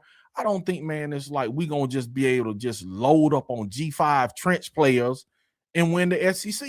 That's what's the difference? Let me ask you, what's the difference between a G5 trench player and a Power 4 trench player? Strength and conditioning program. Okay, besides that, what's the difference? Well, you can't just take my points away. No. I get what you're saying. But besides that, what's the difference? It's just raw talent because, like, if there's one thing SEC and Big Ten offensive line coaches can do, they can evaluate high school guys. They can see the frame. So you see a lot of quality G5 offensive linemen that are undersized. Maybe they're 6 foot 290 at guard. My point exactly. It's more difficult to do that at the SEC level. That's the only difference. Like that's the whole point. 25, 30 pounds is the difference. Like let's look at Siegler. Like Siegler went to West Alabama coming out of high school at like 6'2", 220. Yeah, like 297. Yeah. So that's the whole point. Is just they can play. Like Isaiah World is a freak of nature that went to Nevada for some reason, but most Isaiah Worlds don't make their way to Nevada. That's all I'm saying. You know what I mean? The difference is we literally talking about the difference between 20 to 30 pounds. It's really what we're talking about. About 2 or 3 inches in arm length and 2 inches in height and athletic ability. So if you so you basically saying, well, not all that, because some of these guys are athletic. Some of those guys are athletic. Some are. That's the point. That some are, but it's not a broad strokes thing. Like I'm not just gonna go pluck a guard from Charlotte and they're just gonna be a stud. But if you look at but if you look at what's being recruited at Auburn, guess what? 6'4", 6'5", 6'6", 310, 315, 308. Those are the guys that they recruit on the offensive line. So what's the difference between what is going to be the future at Auburn on this offensive line compared to what you saw in the G5 in the G5 ranks? Now, I'm just asking the question. What's the difference? It could be magnificent. We don't know. You know what I'm saying? I'm not saying that it's not gonna work. Don't get that twisted. I'm just saying it's a question mark in between the transition. That's all I'm saying. It's a difference when you've seen it done at Auburn or on that level than is somebody coming from a G5. It is a transition and a step up in talent from a week-to-week basis. So not to say they can't do it. We don't know. These guys, they could have excellent eyes for evaluation. And when we see them hit the field this fall, man, they could be outstanding. And then we could really lean into like their evaluation. Like I'm gonna be honest with DJ Durkin, his evaluation of edge rushers, bro, I don't care where they come from. If he's like, man, I got this dude out of the Piggly Wiggly parking lot, I'm like, Nate Johnson. Go for it. Nate Johnson. So like, you don't care about Nate Johnson. You think Nate Johnson gonna be good? If DJ Durkin want him as an edge man, I'm not questioning it at all. Apparently so. He coming in on defense. No, what I'm saying is I just prefaced it by saying I've seen DJ evaluate. And I know that his evaluation on edges is solid. So I can trust his evaluation now. With Golish, I haven't seen his evaluation of bringing people up at this level yet. We won't know till the fall. That's what I'm saying. And if we go to, if we go to the fall and this team looks excellent, when we go into the portal, I'll just be like, bro, whoever Golish get, I ain't concerned. What G5 team did DJ Durkin coach? None. I think he coached like Bowling Green in the early 2000s. No, I'm saying I'm making a point. So if you say you could trust Durkin because he's done it on this level, yes, but you can't trust Alex Golish yet, right? But Alex Golish has done it on this level. But I haven't seen, he hasn't been a head coach and done it. Maybe he hasn't been a coordinator. He's been a coordinator, but I haven't seen Alex Golish build a team before. You feel what I'm saying? If Alex Golish can build a team just with his evaluation of G5 talent and bringing a lot of G5 talent in, once he do that and our team look good next year, then I'll be sold. When we go into transfer portal next year, I'll just be like, I just trust Alex Golish. Right now, dude, I haven't seen him do it as a head coach. I haven't seen him build a program on this level yet. When he does it, then I have proof of concept. I've seen DJ Durkin do it. You feel what I'm saying? Yeah, that's a solid point. That's a solid point. I've seen him do it with edges. DJ Durkin has not built a team. When he was head coach, he was 10 and 15 as a head coach. No, you said as a head coach, right? No, well, he's saying in his current role. He's saying he's seen DJ do it in his current role. And we've seen Alex Golish do it as an offensive coordinator at Tennessee. But feel what I'm saying? It's not like he's just a coordinator anymore. Now he's in a new role, so he has to gain trust as a head coach now. DJ Durkin, okay. You feel what I'm saying? DJ Durkin is a good coordinator. How did he do as a head coach? He didn't do bad. Well. That's my point. But you just saw Golish You just saw Goalish because you do well. rebuild a program that won 4 games. He hasn't done it on this level. Hugh Freeze did well at Liberty. All right. Okay, man. Hugh Freeze did pretty good at Liberty. I don't understand. I don't understand that point. I don't, because this guy has done better as the guy that you saying you have trust in as a head coach. Right now, granted, I will. He still has to prove proof of concept on this SEC level, on a G4, on a Power 4 level as a head coach. He hasn't been one yet. We don't know what Goalish is going to do on a P4 level. I think DC and more saying, man, I have seen Goalish evaluation at Auburn. I have seen Durkin's evaluation at Auburn. I have yet to see Goalish evaluation and how they will look at Auburn. So I guess there's more. I've seen Goalish evaluation at Iowa State when he was the recruiting coordinator. I've seen Goalish evaluation when he was the offensive coordinator at Tennessee. But he said which got him the head coaching job. Which Tennessee was an SEC school, which got him the head coaching job at USF. We don't have a proof. I've seen him rebuild a USF program from only winning 4 games to winning 24 in 3 years. Yeah, but what more does the man have to do to prove that he can build a program? Auburn. He got to do it at Auburn. We don't have my God. No, we don't have proof. So okay, we just gonna give Goalish a national championship without him coaching nothing. Did Durkin win a national championship as a head coach? You don't know how he's gonna turn out. He could flop at Auburn. Oh my God! Just because he was successful at USF does not mean he's gonna be successful at Auburn. This is wild. That's wild. That's wild. So, I just don't get the point. I just don't get the point how you can give how you can say, and I'm not sitting here saying I don't agree. I don't believe in Durkin, because I do believe in Durkin his evaluation. But how can you say you don't believe in Goalish when Goalish has done it as a coordinator in the same conference that Durkin is coaching in? Feel what I'm saying? It's a whole different job. As a head coach, I said as a head coach building a program. But you believe it, but as a head coach at a P4 Maryland, he didn't do it. I didn't. But you still believe in him, bro. I say it as a edge of evaluator, not as a head coach. I say as a edge evaluator. I say I trust Durkin as an edge evaluator. I didn't say as a program builder. It's a difference. Durkin has to prove proof of concept as a program builder on the G4 level. He's done it at USF. He hasn't done it at Auburn or the SEC. He still has proof of concept on this level as a program builder. An interesting point about that is Goalish hasn't been anywhere long enough in a role as powerful as offense coordinator. He was only at Tennessee for 2 years. He brought in Joe Milton and Hendon Hooker. That is true. But he didn't evaluate Cedric Tillman or Jalen Hyatt or those guys. Those were guys that were there when he got there. So I think that's also an interesting point is we haven't seen him do it on the P4 level as a program builder where he had full control and built out an entire staff and then went into his evaluations, staffed out a full scouting department, staffed out a full off-field staff, brought in his own guys as position coaches and things like that. It's not that he can't do it, because I honestly believe he will, because I believe in his ability to evaluate. It's still wait and see because we haven't actually seen it. It's still projection. That's it, man.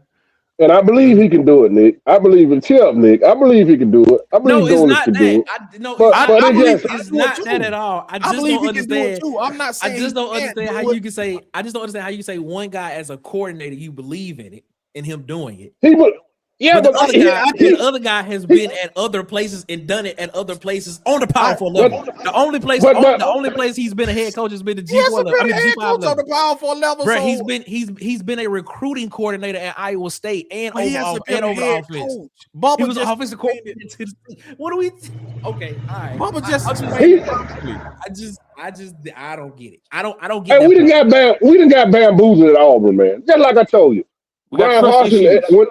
When Brian Harsin was hired, he was the number 2 or 3 winningest active head coach in all the FBS. We saw him do it at Boise State. We never saw him do it at Auburn. Hugh Freeze winning 9-10 games with Liberty. But we saw him have success on offense. We never saw him do it at Auburn. So DC is dealing with trust issues, man. I know Thank you. Golan is a good coach. I know he's a good evaluator, but I have yet to see it at Auburn. Once I see it at Auburn, then I got to see it to believe it. That's the kind of mind state that we in, right? That's what I just said. We got to see it to believe it, man. When I see proof of concept in the fall, I'll take my hands off and say, man, Goalish that guy. I trust his evaluation. I gotta see it first. I don't know. I don't know what's gonna happen. All right. Barando said he said too many fans are starstruck. He says I calculated 8 wins next season. Okay. At this level, everyone is good. Separation comes from mindset and consistency. Facts. Okay, I like that. Yeah, coach is on point, man. Give me a hungry G5 player with discipline over it. Can we just fire Goalish and hire Coach AG? Hey, for real, man. We got our guys coming in, man. We got Ant, the Rooster. We're so close. I love it, man. Who said that? Oh, that's a name. That's a name. Yeah, we're so close, man. I think I already know who that is. Get a little too fired up. Yeah, man, this is great, man. Great show, man. We're not gonna hold y'all too much longer. He said, "You hope high school players can translate." We're chasing stars these 3 seasons, and we didn't have one winning season. I don't know if that was because of the stars, though. Wizard Dragon. Tigers boy, what's up? Tigers boy, Puka was a highly rated 4-star. Yeah, he went to Washington, transferred to BYU. I know y'all lying with the like button, man. Hit that like button, please, man. Like you run Crawford and Jalen McLeod fared well. They did. That's why I say I trust him, man. I trust Durkin, man, with that. John Means, War Eagle. John Means, what's up, man? Alex Brown, what's the latest Ohio State? Everybody has asked about Ohio State O-line transfer. Man, we need Tegra, but that man is going to Ole Miss for a bag. Yeah, man. There again, there's the money, man. Mike McKinney says moving the goalposts. They also can be developed here. That they didn't get at their prior school. True, that is true, man. Yeah. No, that's an element for sure. Okay. You could tell me why Rooster. Trinidad Champions versus B Brown Division 2 versus Group of 5. Yes. Let's see what else we got here, man. And we gonna only 12 players ever did it, DC. 12 players what? Mike McKinney. 3,000 and 1,000. Okay. Yeah, bro. I mean, okay. All right. Green never had the game Brown had against Bama. Huh?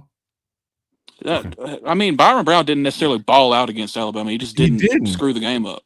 Yeah, he didn't, man. If you look at the first game, bro, the one they had in Bama, man, he had a lot of overthrows, misthrows. Diego did it. This is, I guess, the polarizing question, man. And CGI's the players he getting might be elite. Just because stars isn't by their names doesn't mean they're not elite. We all agree on that. The portal ain't about where you come from. It's about where your film translates. That's a good point. That's film over everything. Film rules over everything else. That's a good thing, man. So the SEC players have to translate to other conferences. No. Yeah, you way behind, DC. Way behind. Yeah, bro, we've been yapping, bro. We just stopped the chat and we done been off, man. We seem to be forgetting about Sean Spencer coming in. The kid is going to be a beast. Okay. That's on the coaches. 5 stars. What did he get you? Yeah, not the kid's fault, man. Alabama has 55 4 and 5 stars and just smacked down by a team with only 8. It's coaching. What makes the SEC so dominant that Brown can't be successful? The SEC was a little disappointed this year. Third year in the SEC no SEC champion. We sucked this year in bowl games. Okay. There's nothing saying that Byram can't be successful. We just got to wait and see. And that's Cam said that. Yeah, it's just no one is saying that they can't be successful. All we said is it is a question mark. That is. I mean, if anybody can translate, Byron Brown can translate. 6'5", 250 with a 4.40 is going to translate. Yeah, we're not saying he can't. We're just saying it's a period. We're in a grace period, purgatory for we got to see if it really happens or not, man. It's all about fitting the system with less noise. Okay. It's all about coaching. These are some good takes, man. What's up, Joy? How you doing? Gregory says, how many games would the boy go next year before he is fired? Wow. They can't afford to fire him. That's like a $70 million buyout to fire him. He says, when Charles Kelly left and TJ Rusher took over, the safety room took a huge step back. So that's what I'm talking about. Nope. Yes, to Texas. Nope. Okay. As long as he didn't go to Bama, he good. That's our Cam Coleman. Wrong decision. UAT was the absolute wrong decision. Yep. You're gonna throw the ball at him at Bama. We don't know. I mean, Keelan. Yeah, I really like Keelan. Yeah, both Du Bois is harder. I don't care. Just didn't want it to be Bama. Okay, we talking about our Cam Coleman. Texas Tech made the playoffs, and the top transfer came from Stanford. These kids are from smaller schools are hungry. Facts. He's better than Brown. Okay. Well, I guess we're talking about Green. Plus, we don't play Texas this year. That's wonderful too, man. Be real. I was sweating this Porter guys. He's chopping good. Okay, that's what. C Hall, what's going on? C Hall, how you doing, man? I'm good with him going to Texas. He is the level BS again. Okay. Hey, call in, Big Sarge, man. You seem kind of frustrated. Call in, man. Let's get to we're so close. What you got to say? We're so close. What's up, man? It's 21, man. I knew who it was, man. Yeah. What's up, 21? Go ahead. I'm just calling in to say what's up, man. Oh boy, the next word that's about to be banned is level. It's almost there. They ain't on this, Mr. 21. We'll find another way. Mr. 21, they are. It's level. We'll find another way. We'll find another way to say it. It's levels, bro. Yeah, find another one. I'm tired of hearing that one. It's levels, man. It's levels. Okay. It's levels. All right. Yeah, man. I don't. Y'all have already talked about a bunch of stuff. It's just where you sit on the fence, you know. It's good stuff, man. I understand where DC and Edward are coming from. It's gonna be some concern, and then you got folks like me and Nick that are just like, I'm waiting to see too, but I'm not being concerned about it. Let the man cook and do what he's gonna do. Mm-hmm. And then with the recruiting guys, I do see what Nick's talking about. Every time somebody jumps in the portal from Ohio State or Washington or USC or somewhere that's offensive lineman, I hope Auburn offered him, but does he fit? Number one, does he want to come here? Yep. So I don't know. I don't understand how AG gets a minus sign if the dude don't want to come here. So I'm guessing we're just supposed to offer him and take him. I guess I don't know. That's what I'm saying. I'm just going to sit back and let him do what he needs to do. I'm not going to critique him right now. Yeah. I think it's understandable that other teams are coming for this roster. I mean, because we overpaid all these dudes to be here.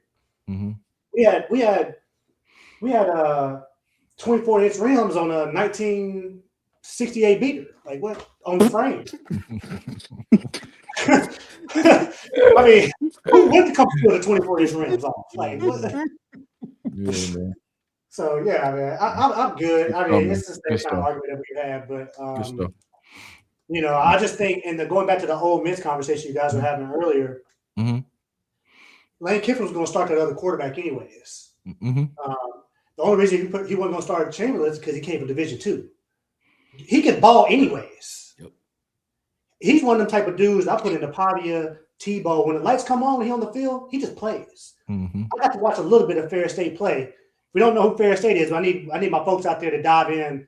Don't just watch college football Division I, man. Dive in the FCS and Division II as well. I give you Division III, but pay attention to some of these other divisions. But man, Sioux Falls be making moves, man. He talking about that's levels. That's levels. That's levels. You talking about levels. Don't disrespect Wisconsin Whitewater. Yeah, you talk about levels now. We talk about levels. Wisconsin Whitewater. Can you even find them on the ESPN app? But that don't matter. I bet we you talk about levels. From Wisconsin Whitewater knocking over trees in his game. If you want to see some 5'8" dogs, 5'8" white boy dogs at wide receiver, go watch some Wisconsin Whitewater football. 13 people in the stands in November. It's great football. Division II football is where it's at because they're real playoffs because they be playing in snow every week. Amazing, man. It's amazing. So, all right, man. All I got, man. Appreciate All you, right, man. dude. Remember, Shout out, remember, it's levels, man. Before you go, it's levels. Hey, losers talk right there. Out. Woo! Man, we got the Rooster coming up. Then we got my man Insider Ed coming up, man. CJ says, I would have been a better decision in her opinion, but that wasn't an option. His agent apparently doesn't like Warsaw and his contracts. Yeah, I think the whole Cam Coleman situation is, I think, well, I don't know. I mean, if you talk about quarterbacks, I mean, I think he could have stayed at Auburn and got the same effect that he gonna get this year, and it would have been anything different. I mean, in my opinion. But if you're looking at it from the fact of how you gonna be projected to go to the next level in the NFL, to the next stage in the NFL. I told you we find another way. Might as well just I agree, thing, man. I agree, man. Yeah, I agree, man. You go to the somewhat pro style offense that's still being ran in college football. It's not a true pro style offense. No, it's not. That's true. But it's somewhat that's similar to it. There is no true pro style offenses being ran anymore. Wish there was. I definitely would be running one if I was OC. People would not like me, but we'll win games. But it is what it is. Okay, man. That's what's up, man. But if you notice, Big Sarge, it took Tyquan Thornton about 4 years to develop at the pro level, and he's still not a complete receiver, and he still won't be a starter next year. Well, Brew McCoy had an opportunity, but Brew McCoy had to medically retire from football. Yeah, but you see, like a guy like Cedric Tillman, he can play a role, but he can only do one thing. He can run comebacks, and he can catch back shoulders. Ooh, Jesus Christ, man. Ooh. You good? Indigestion. Indigestion, man. Oh my God. Had some tacos, man. That was good, but God, to be more careful, man. Sweet stuff in the house. We got to give AG a chance. We are, man. Jay Flowers, Bubba, real quick, explain goalish. Mr. Light Skin King. Bubba, explain the goalish offense one more time for Rooster. Come on, man. All right, if I had my camera on, I'd do it with sock puppets, but I feel like the whole idea of the offense is to spread the field as wide as possible, create explosive plays through deep choice, which you have the option of the comeback, which is where you run vertical for 10 yards, run directly back at the quarterback. You can have a go or a post, and it's all based on the leverage of the corner and what they're doing as far as safeties go. If the corner's playing outside and it is one high, you're just going to take it vertical. But if you can split the safeties because it's a too high shell, you break to the middle of the field. So, and you put that with tempo and RPO game, quick RPO screen game, some traditional screen game, and you add in tempo with gap schemes like counter, a little bit of one back power. Depending on the back you have, you can run outside zone in the offensive line if they can do it, and inside zone. So the whole offense can be compressed into about 15 or 20 plays that you're going to run consistently, but you're going to run it at such rapid tempo that you keep the defense in base. That's the whole idea. Anything to add to that, Nicholas? I mean, no, there's nothing else to add. I think it's so simple. It is the most easy offense to understand in college football. I don't know what else I can add. And then, like Bubba said before, he uses wide splits and to make you declare, to make you make a decision on defense. The whole idea is just make the job as easy as possible for the quarterback. If you cannot play quarterback in this system, you cannot play quarterback. Yikes. James Glenn says running a little late, but wouldn't miss y'all for the World War Eagle. Appreciate that, James Glenn. And my man is in the house, y'all. My man in the house. The old man says, what about the Packers, bro? Leave me alone, bro. Man, how y'all let that happen, man? I don't know. 18-point lead at the half, 11-point lead with 5 minutes. We pulled a Dallas Cowboys. I did. Y'all did. Why y'all putting us in it, man? Because he's telling the truth. You catching strays, man. You know what, Nick? Is there still room on that bandwagon for Carolina? I'm not a bandwagon Carolina. No. You're driving the bus, but can I get on the bus? Oh yeah, come on, man. We'll take you, man. Even though we lost, come on over there, man. We take you. Because you know what? We got our quarterback that's about to get paid this offseason, and Bryce Young. We're gonna go get some more guys in the draft this year, man. Let's go. Okay. Man. We'll be back. Okay. We'll be All back. right. Gregory says he better be good at evaluating talent, man. Losing kids to Ole Miss is embarrassing. They got money, bro. Norman, stop the BS. Goalies are going to get it done. Such negativity. Believe it and support it. It'll happen. I guarantee you he was saying the same thing when we hired Freeze and Harson. I don't know. I don't. Well, we weren't doing podcasts at the time, so I can't say. Richard Reed say you never know, man. Yeah, I got to go look through the archives from the War Report. I guarantee you I'll find him.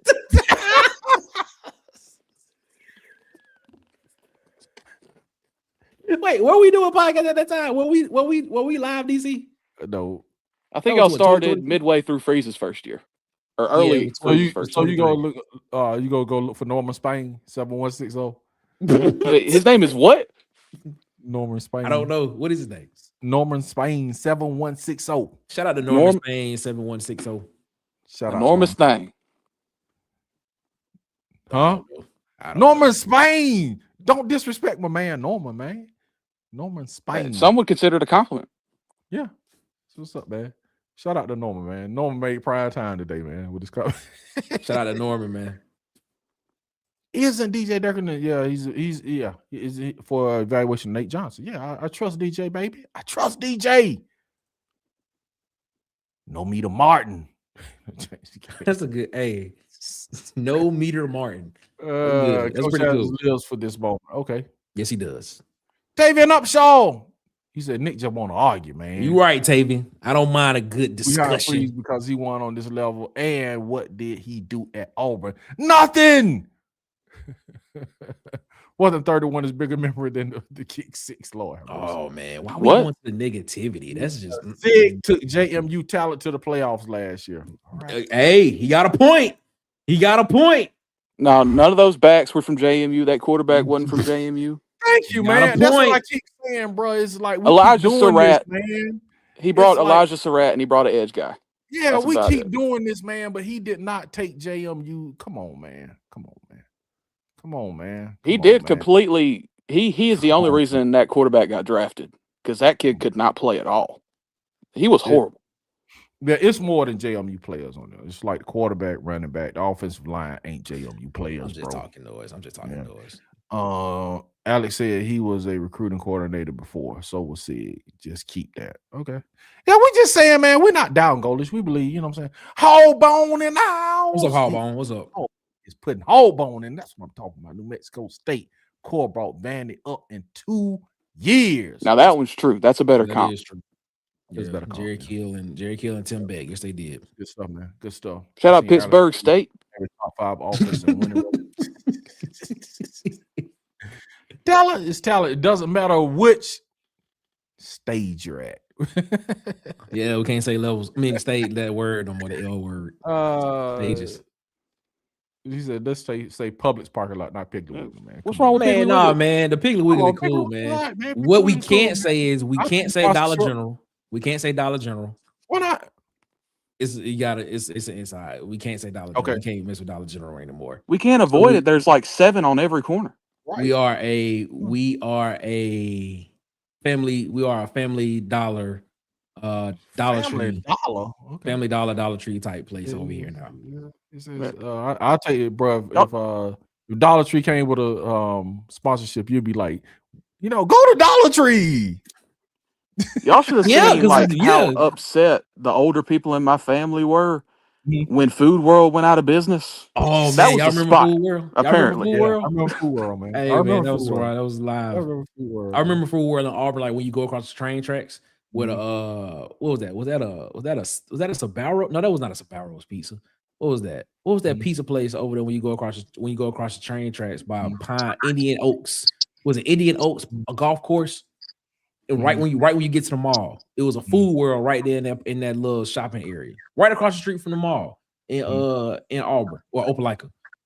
Right across the street, okay. It's the mall, and then used to be a Food World right there. Yep. Yeah, man.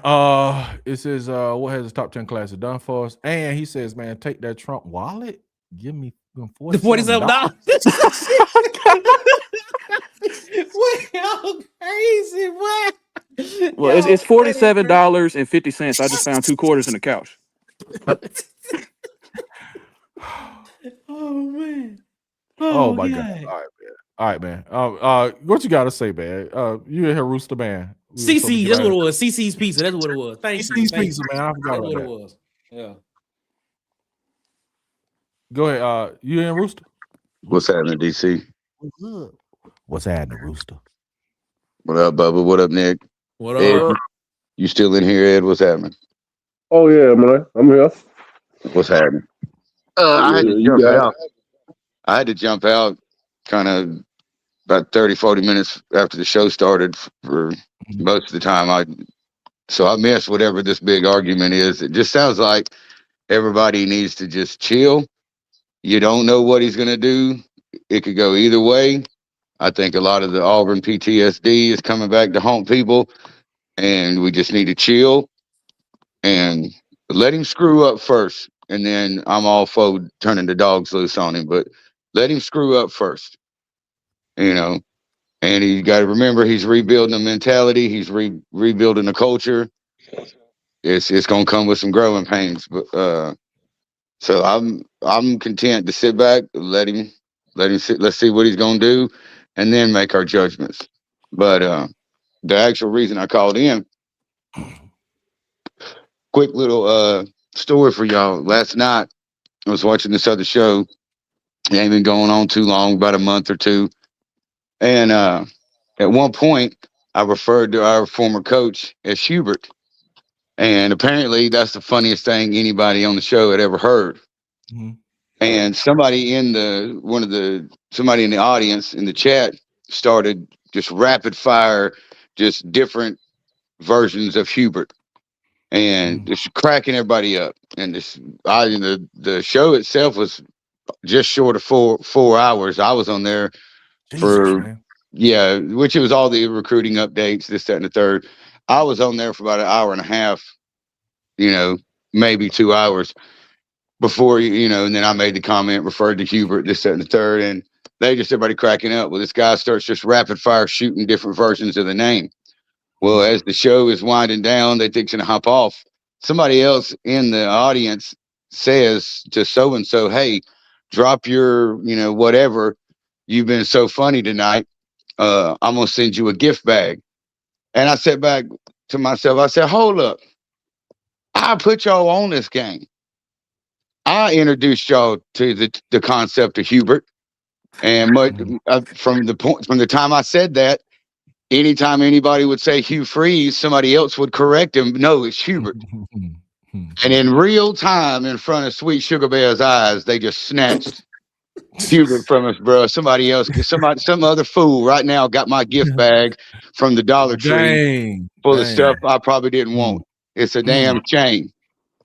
But I kept making a point to kind of point out, like, well, hey, over at the water cooler in Auburn Addicts, we've been calling him that for the whole season. Y'all go check it out, trying to spread that love. And appreciate it, man. Your boy gonna show out for y'all, bro. But yeah, I didn't particularly care for my Thunder getting snatched out, get my gift bag. I ain't say nothing though.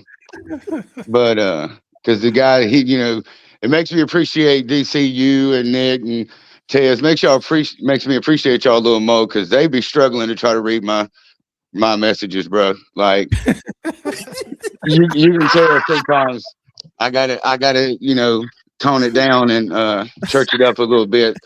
Because the first time my man tried to read, I said something. I was actually talking about you guys. I said my partners, and he's reading it out loud, and he just jumps right over partners.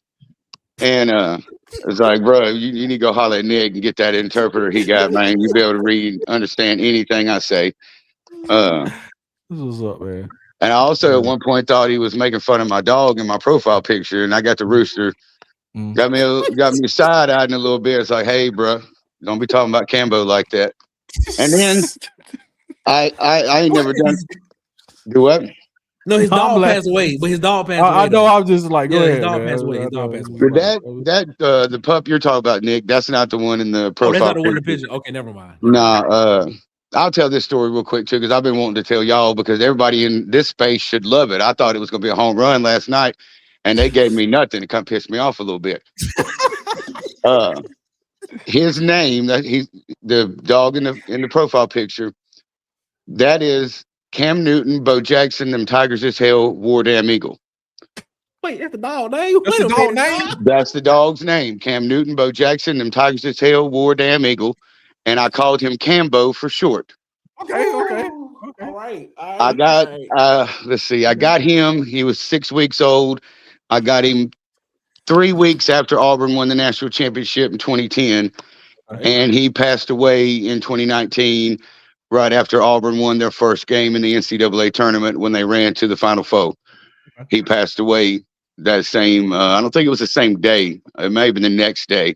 But I was convinced back then that, oh, this is a sign. He come into the world on a national championship. He gonna leave on a national championship. And it would not be for some referees that decided to rewrite the rules of basketball in the moment. We would have got that. Virginia double dribble, man. Bro, it was a double dribble and it was a travel. And I'm pretty sure he ran up into the stands and got a hot dog real quick and come back down. Wow. Like it was a travesty. We all saw it. It ain't sour grapes, but you know, it is what it is. But yeah, bro, it got nothing. I was like, man, I can't believe that I've told this story over here before I told it at Auburn Addicts, before I told it on Water Cooler and got nothing. It's terrible, bro. That's what I get. That's what I get. They need to get on another level. They need to get on another level. Another stage. You don't know the stage. They need to follow the words of the prophet and get your mind right. You heard me? Why? Wait a minute. Is that a Pimp C? Is that a Pimp C reference? You know it was, bro. You know it was. Get your mind right, baby. Use a stamp.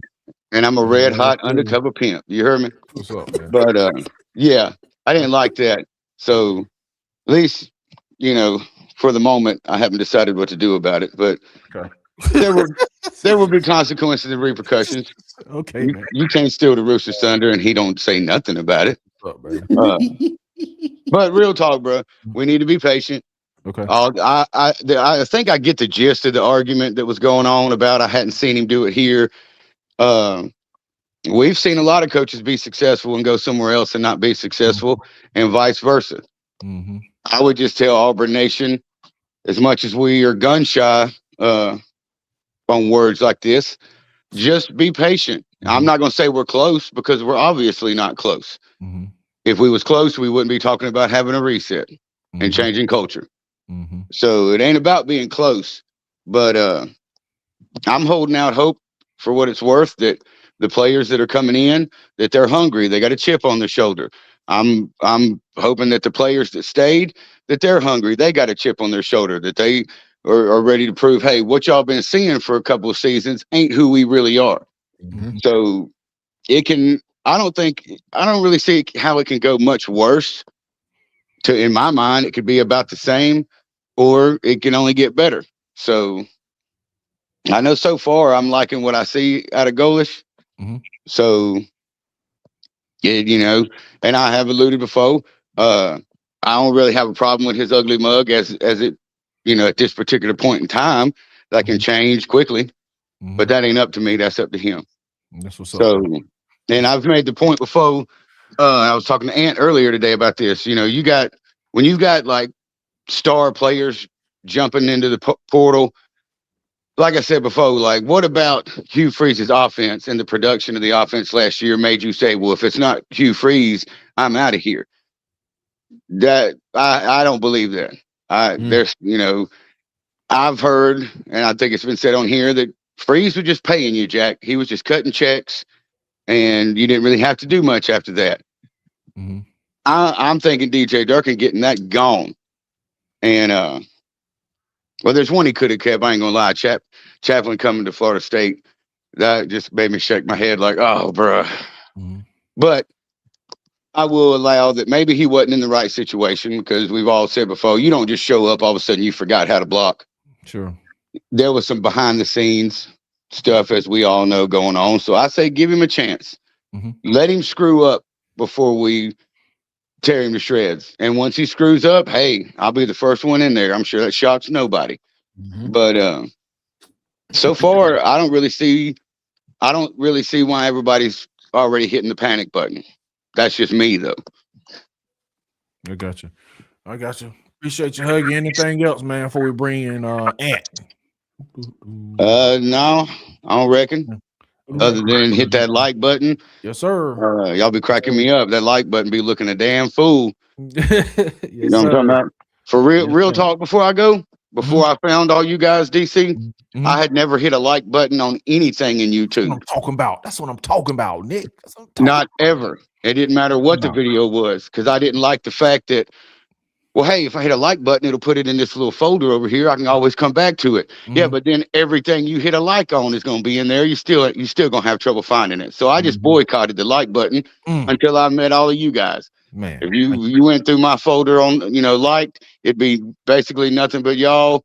And then every once in a while, something, like Sharp will pop up, something like that. So y'all hit that like button, man.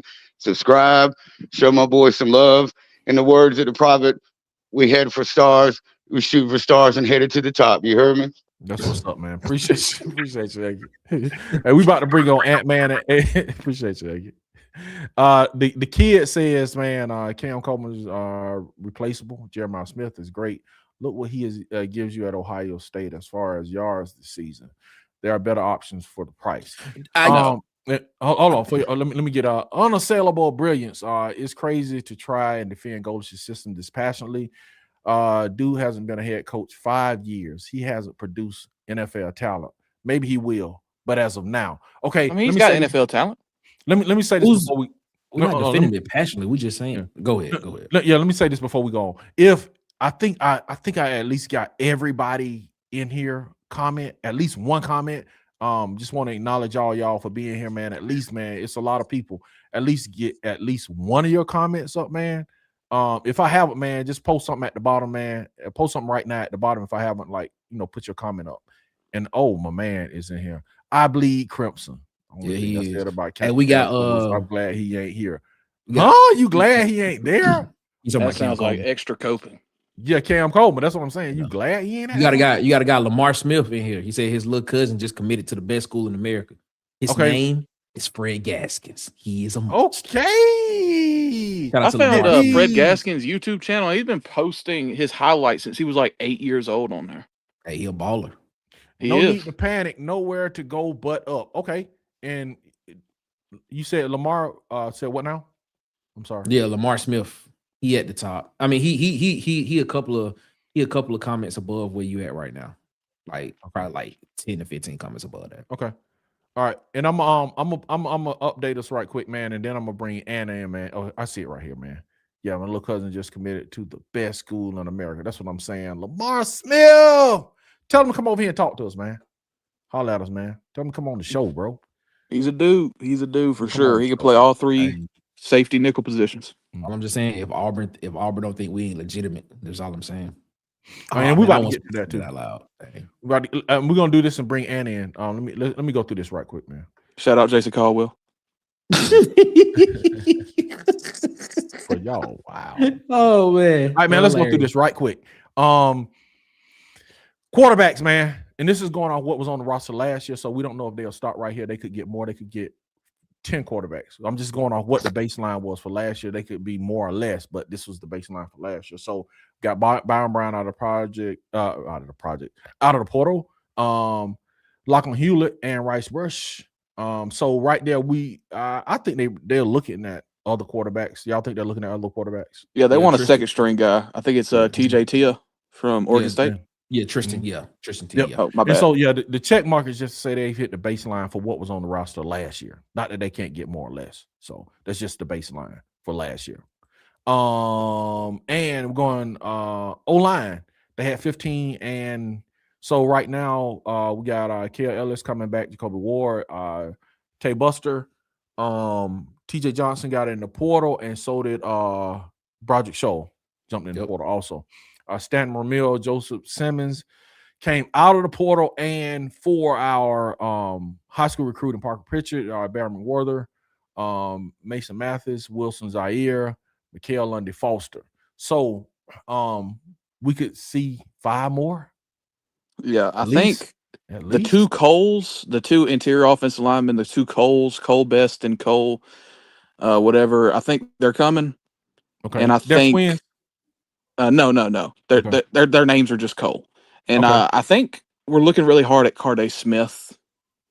Oh, remember him. I Man, if remember they him. do out I of remember Williamson, him. and I said something about him when he announced that he was leaving Colorado. I said He- Auburn should go and get him because He was fits. committed to Auburn, right? Yep. He fit, yeah, He was- he he was committed fits to what Auburn Auburn like. in the What he's last like cycle. 6'7", 310. Yeah. Like he fits the tackle spot of what Auburn wants of what Auburn wants. So it'll be nice to get Card. I've been calling him Cardray, but Carday Smith. Carday Smith, yeah, to get him back. Yeah. Okay. So we got work to do in the offensive line room. Still got work to do. So in the wide receiver room, man, we carried 10, so we are +2 now. And we're looking to get one more. Really? Do from Ohio State, yeah. Yeah, him and it's either going to be him or the cat from LSU, the starting slot from LSU, because we need another slot guy. Bryce that's Kane, right. Duke, that's right. Duke and Eric Smith, Sam Turner, Chaz Nimrod, Christian Neptune, Deshaun Singleton, Corey Pettigrew, Jeremiah Coger. Those all are USF receivers. Brady Marchese, Deshaun Spencer, Brian Williams. The Alabama, he was committed to Alabama once. So you saying we're gonna be +3 in this area? Yeah, golly, bro, they carrying some receivers, dude. Yeah, but it's not. But you got to understand, this receiver room doesn't cost as much as the one last year. For sure, I got you. Plus, you got the extra 20 scholarship spots. Scholarships. Yeah, that too. Golly, you're carrying a lot of receivers, man. Well, they play a lot of receivers. Okay, let's move to the tight end room.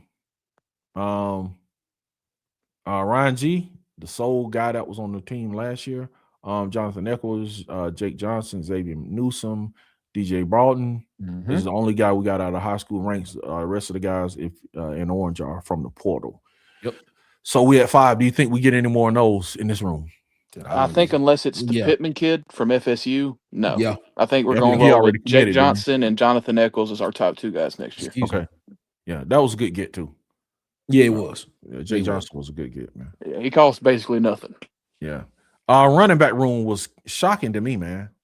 Was that, you know what I'm saying? We had 4, that's what we carried last year, and we're +1 from what we had last year. Jeremiah Cobb, Alvin Henderson, Omar Mapson, Bryson Washington, and Nikai Davenport. So yeah, he wasn't joking when he said, I heard you guys like to run the football. You ain't lying. He said non-negotiable. Joel Gordon said it in the interview. He was like, a non-negotiable is going to be running the football, man. Auburn, I got a video coming about this in the morning. Three-headed Mustang. It's a 3-headed Mustang running back next year. Okay, I'll be watching. And Jeremiah Cobb, Bryson Washington, and Nikai Davenport is a 3-headed Mustang. Okay, and for the ends, we had carried 4.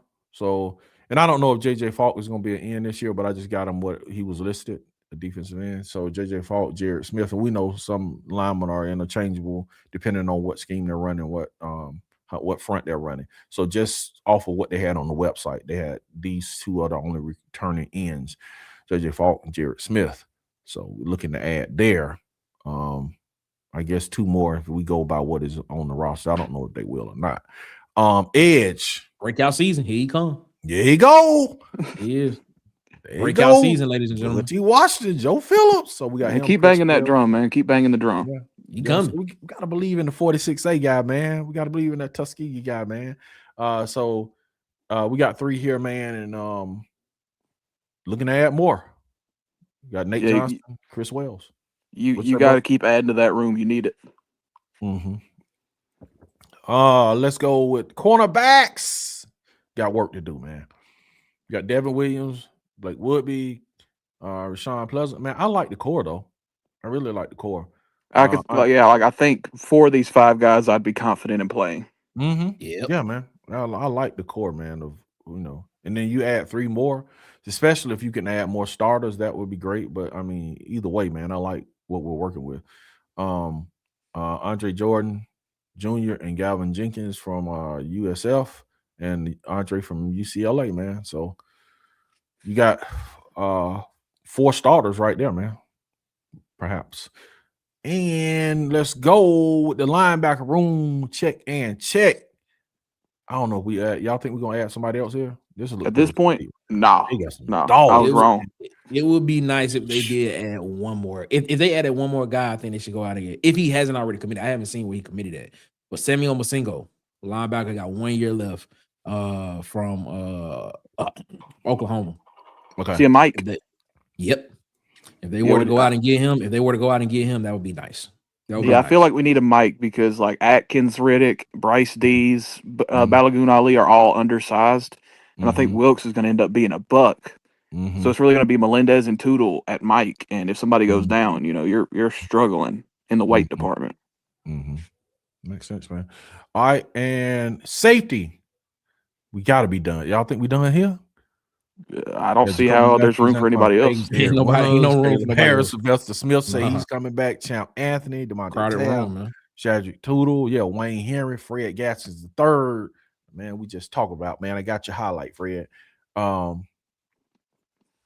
looks like we're done, maybe in that room. Never know. And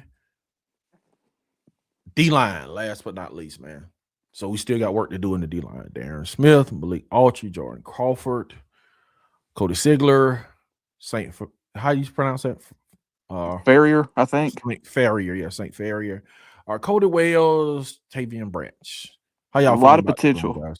Yeah, a lot of potential in this room, but I'd feel a lot more comfortable if you go get like a Dallas Walker or Quintrell Jamison Travis type nose, just an experienced starting nose.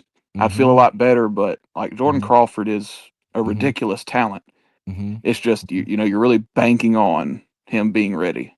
That's what's up, man. That's what's up. All right, man. That's your portal update, man. That is your portal update. And let's bring our man in, Ant the Insider. We're gonna get off here, man. Yes, sir. Fellas. What's up? You know, on the road again. Man, I just came to make a hot take. I don't know if y'all gonna think it's a hot take.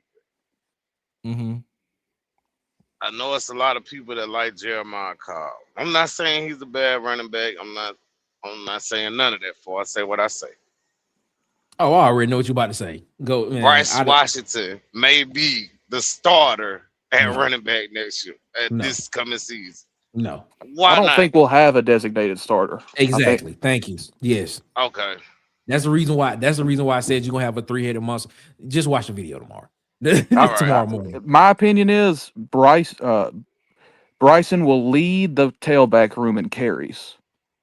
Cobb will lead it in yards, and Nakai Davenport will probably have the most receptions because he's going to be the third down guy. 3-headed monster and running back in the wide receiver in the back room. Like I can see Washington with the most carries though. I see what you're saying though, because like he fits the system and he's a bowling ball and he's like the typical 20 carries guy. But I just don't think we'll have a starter. What is his measurables? He's like 6 foot. 216, 220, yeah, 216. Yeah, him and the guy Davenport are the exact same height weight. Yeah, that's what they listed at. 6 foot 216 is what they both listed as. Except for Washington, just younger. He's sophomore, junior coming up. He'll be a true junior. Yes, but Bryson, like, he's interesting because he's very tight. You know, he's a tight vertical style runner. Like, y'all remember like Rock Thomas from high school, how upright he ran? But this dude will actually break tackles. And he's going to fall forward, and he's got extra gear. So, like, he's a stud. He played. I mean, if y'all go back and watch the game against us, he didn't have no bad carries. He was nice. I agree, man. Yeah, I agree. What else he you got? Cannot pass protect though. He cannot pass protect at all. Yeah, he can't. Yeah, he can't pass block. Oh God. Davenport gonna be your best pass blocker in the room. Yeah, because Cobb's too light to do it. Bryson wasn't asked to do it because he played in the air raid, so he just never had to pass protect. So like that's why I said Nakai will be your third down guy. Okay. And next week, watch out for a bunch of commitments next week. A bunch of commitments, Ant? A bunch of commitments, man. Well, duh. A bunch of commitments. Hey, Nick. Watch it. Like we don't know that. Like we know it's about to be a bunch of commitments next week. You probably gonna get 2 or 3 tomorrow. To be honest with you. Yeah. Hey, watch out for the sun to rise tomorrow. Hey man. I mean, on a cloudy day, you might not never see it. Ooh, boy, that's a good one. That was a good one. That was a good one, Bubba. That was a good one. That was a good one. Come on, man. Y'all can't do man like that. Cause he the insider. He know what's up, man. He the insider. Ed be up and telling everything. Yeah, man. Ant for real though, man. I'll be telling everything now. And tell it all, Ant. I need you to tell it all, man. Mad. I need you to tell it all, Ant. I need you to I tell don't it be all. telling that. I don't tell They be everything. like, what is? They like, who is this guy? Damn. All this. Auburn Dad for Life said, why we lose Show? Hardbone says Carter coming, I thought. Well, Show, I don't even think Show wants to play football, man. That dude's into theater, and he's a thespian. It's a thespian. He can go over and do his ballet stuff, man. That dude don't want to play. He a thespian. That's what he a thespian. He want to be in movies. Want to be in stage plays. He want to sing. What does abiotic winner mean? Abiotic, isn't it? Doesn't it? No, I'm not even gonna do it because last time I did, man. That's what we're here for. No, because when I did it, I'm not gonna do it. What? Last time I did this, we got into a whole conversation about the straight of Gibraltar and straight of Djibouti, and people was like, "What?" And I just heard they were just talking about that too, man. Nah, we good. Just talk about that. All right, yeah, we about to get out of here, man. I was just trying to post something before we get out of here. What else you got, man? Ski, you stand up. That's right. What else you got, Ant? I ain't got nothing else, man. Just close us out, Ant. Where you at, man? Up in Tennessee. Iceman is in here. Okay, what part of Tennessee? Chattanooga. Oh man, you right there. Ain't far, bro. You right there in Georgia. But that's right there.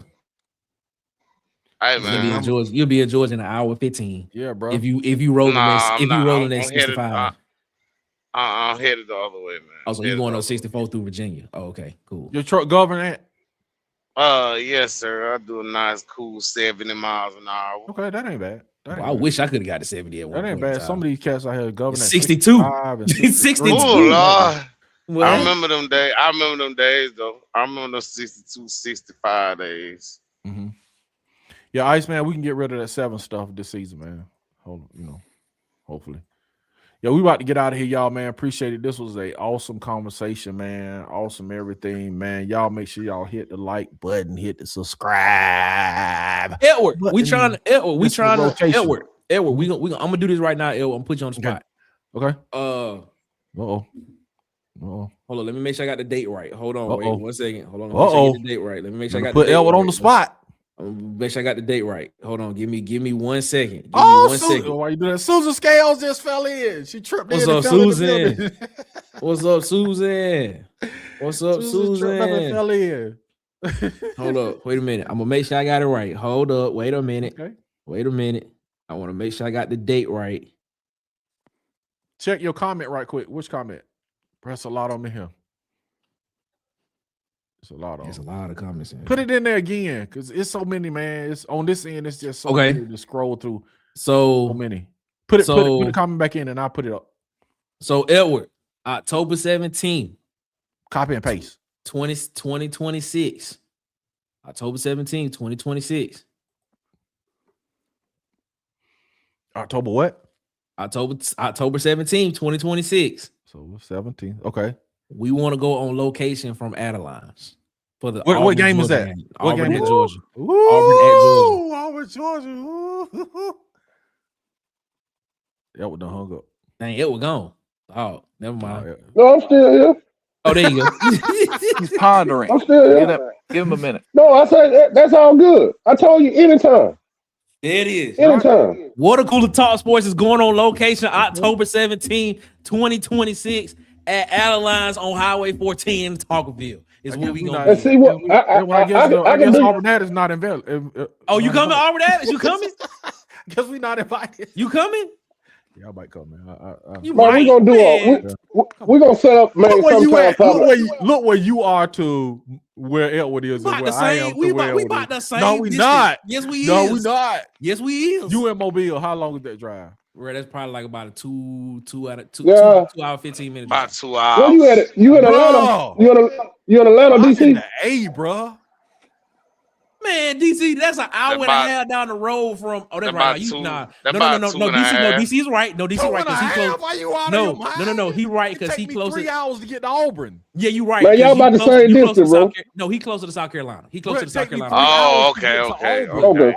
Yeah, he He close on to the South top Carolina side. border. He on the top Yeah. side of That's about a 85. what, 5-hour drive? You close to the South Carolina border. That's right. That That's makes about a sense. 5-hour Yeah. Yeah. Boy. He like drive, so you we like do- 80 miles away from the South Carolina border. That's right. Man, I really want to set up a whole Auburn meet and greet this summer, man. That'd be dope, man. That's really what I want. That's what I want to do, man. Just invite a bunch of my Auburn buddies, man. Everybody just show up at the restaurant, man. And everything, the food, everything gonna be on me. All you got to do is just show up. Woo! That's really what I want to do. One just to close it down to the public, and it just ain't nothing but my partner there. Cause you know, Hey, I'm gonna go That's live really- from there. I'm gonna do the locker room Man. from there. Sure who? do what you want. Do what you want to do. Hey, October My 17th. castle, we your there. castle, man. Hey, October 17th, water cooler talk, Auburn Addicts. Ted's gonna be there. Do that post game. Yeah, you do the whole show from there, man. I already got. Post game. Post Man, I game. got the two big screens in the restaurant. Everything set up to do whatever you want to do, man. Got the Spectrum, high speed, business, internet, man. You do what you want to do. Hey, we there, ladies and gentlemen. Ladies and gentlemen, I believe October Christmas Day, he might pull 17th. up. October 17th, 2026.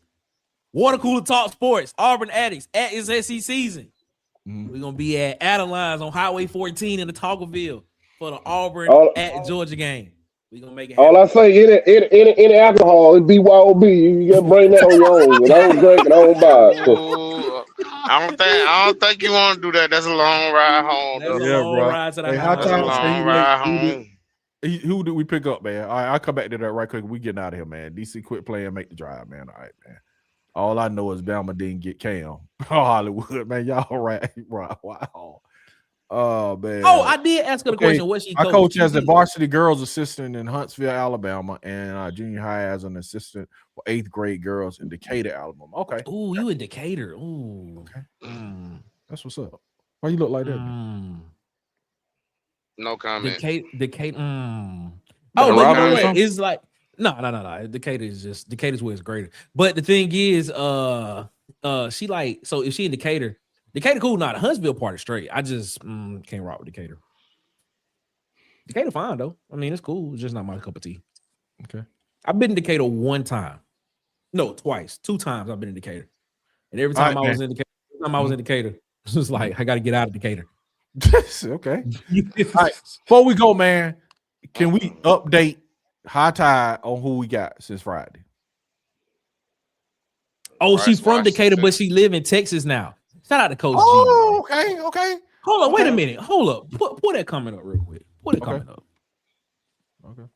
Long as y'all cool with staying here, bro. I don't want to wear out my welcome with my guests, man. So long as y'all cool with staying, I'll stay on. She says she's from Decatur, but I live in Texas now. Never mind. No, don't worry about it. Oh, I say the picture look familiar, but no, it's not. I'm good. Decatur, where's greater? Okay.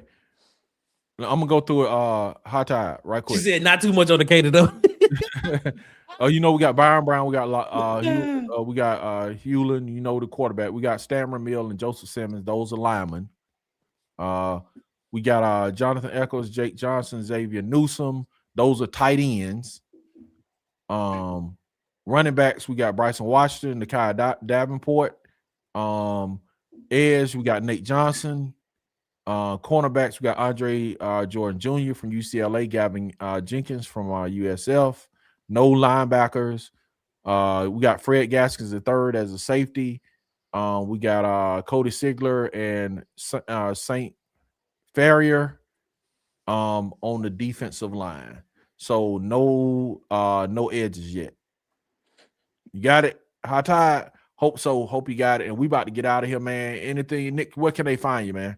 Yeah, Water Cooler Talk Sports, man. You can find us Monday, Wednesday, Fridays, 8 p.m. Eastern, 7 p.m. Central live shows. And then, of course, we put out videos Monday through Friday, 7 a.m. Central. And then, of course, you can check us out at www.watercoolertalksports.com. Again, that's www.watercoolertalksports.com for all your college football, SEC football, and Auburn football written news, man. So check that out. If you've checked it out, tell us what you think about it. And things, stuff like that, man. We appreciate y'all so much, man, for rocking with us. Yes, sir. At the Coolest Pod 23 on YouTube. Go over there and subscribe, man. Bubba, what can they find you, my man? They can find me at Bubba and the Old Man on YouTube and Twitter. That's what Bubba and the Old Man. We had Old Man follow through today. And don't forget, man, Ted's SECZN. It's SECZN. Go over there and subscribe to my man. And we got my man chopping it up with Kid Country Pod, man. Go over there and subscribe to my man at KIDDKOUNTRY. And Adelines, man. Plug the restaurant, Ed. Tell them where you at, brother. Tell them where you at. Man, you can find me down in Otagoville, Alabama, 2371 Highway 14 West, Otagoville, Alabama, 36003. Yes, sir. Ain't hard to find. Yes, sir. I just like to say, man, and all jokes and games aside, I've seen a lot of my Auburn family, and not just Auburn family, people in general, just dealing with a lot outside of, the sport that we love, and people dealing with a lot of real life issues right now. And to those people, I just want to say to you, just keep trusting and believing, man. Just keep the faith, because sometimes life can come at you fast sometimes, but just keep trusting and believing. Just know that God hasn't forsaken you, because we get on here and we can talk about Auburn and we can talk about this and we can talk about that, but at the end of the day, when the cameras go on, all of us dealing with something in one way or another, so I just like to say to my Auburn family, man, just keep trusting and believing, trusting the Lord with all their heart and all their ways to acknowledge Him. Lean not to their own understanding, all their ways to acknowledge Him. He shall direct your path. Just say, just be not weary and well doing. For due season you shall reap if you faint not. Galatians 6:9, my favorite scripture in the Bible. Let you know, whatever you're going through right now, just keep the faith. It's gonna be okay. God got you, man. This kid out, man. Appreciate that, Ed, man. Take that to heart, man. And last but not least, check my man out, the Tank Man, at the College Loop, man. Check my boy out, man. Go over there and check out some of his content. And yes, sir. Any parting words, man? You close the show down, Ant. Man, that was a hard act to follow. I'm just gonna say I agree with Edward, man. Whatever you're going through, put it in God's hands. That's what's up, man. That's what's up. Good stuff, man. And we're gonna get out of here, man. We appreciate y'all being with us, man. We are put on a marathon today, man. All right, transfer portal got us going. We out of here, man. War Eagle, and we'll see y'all at Nick's show on Monday in the morning. Y'all check out that, man. He got the three-headed monster going on in the morning, so y'all be there. Check out that, man. All right, we'll holler at y'all. Peace.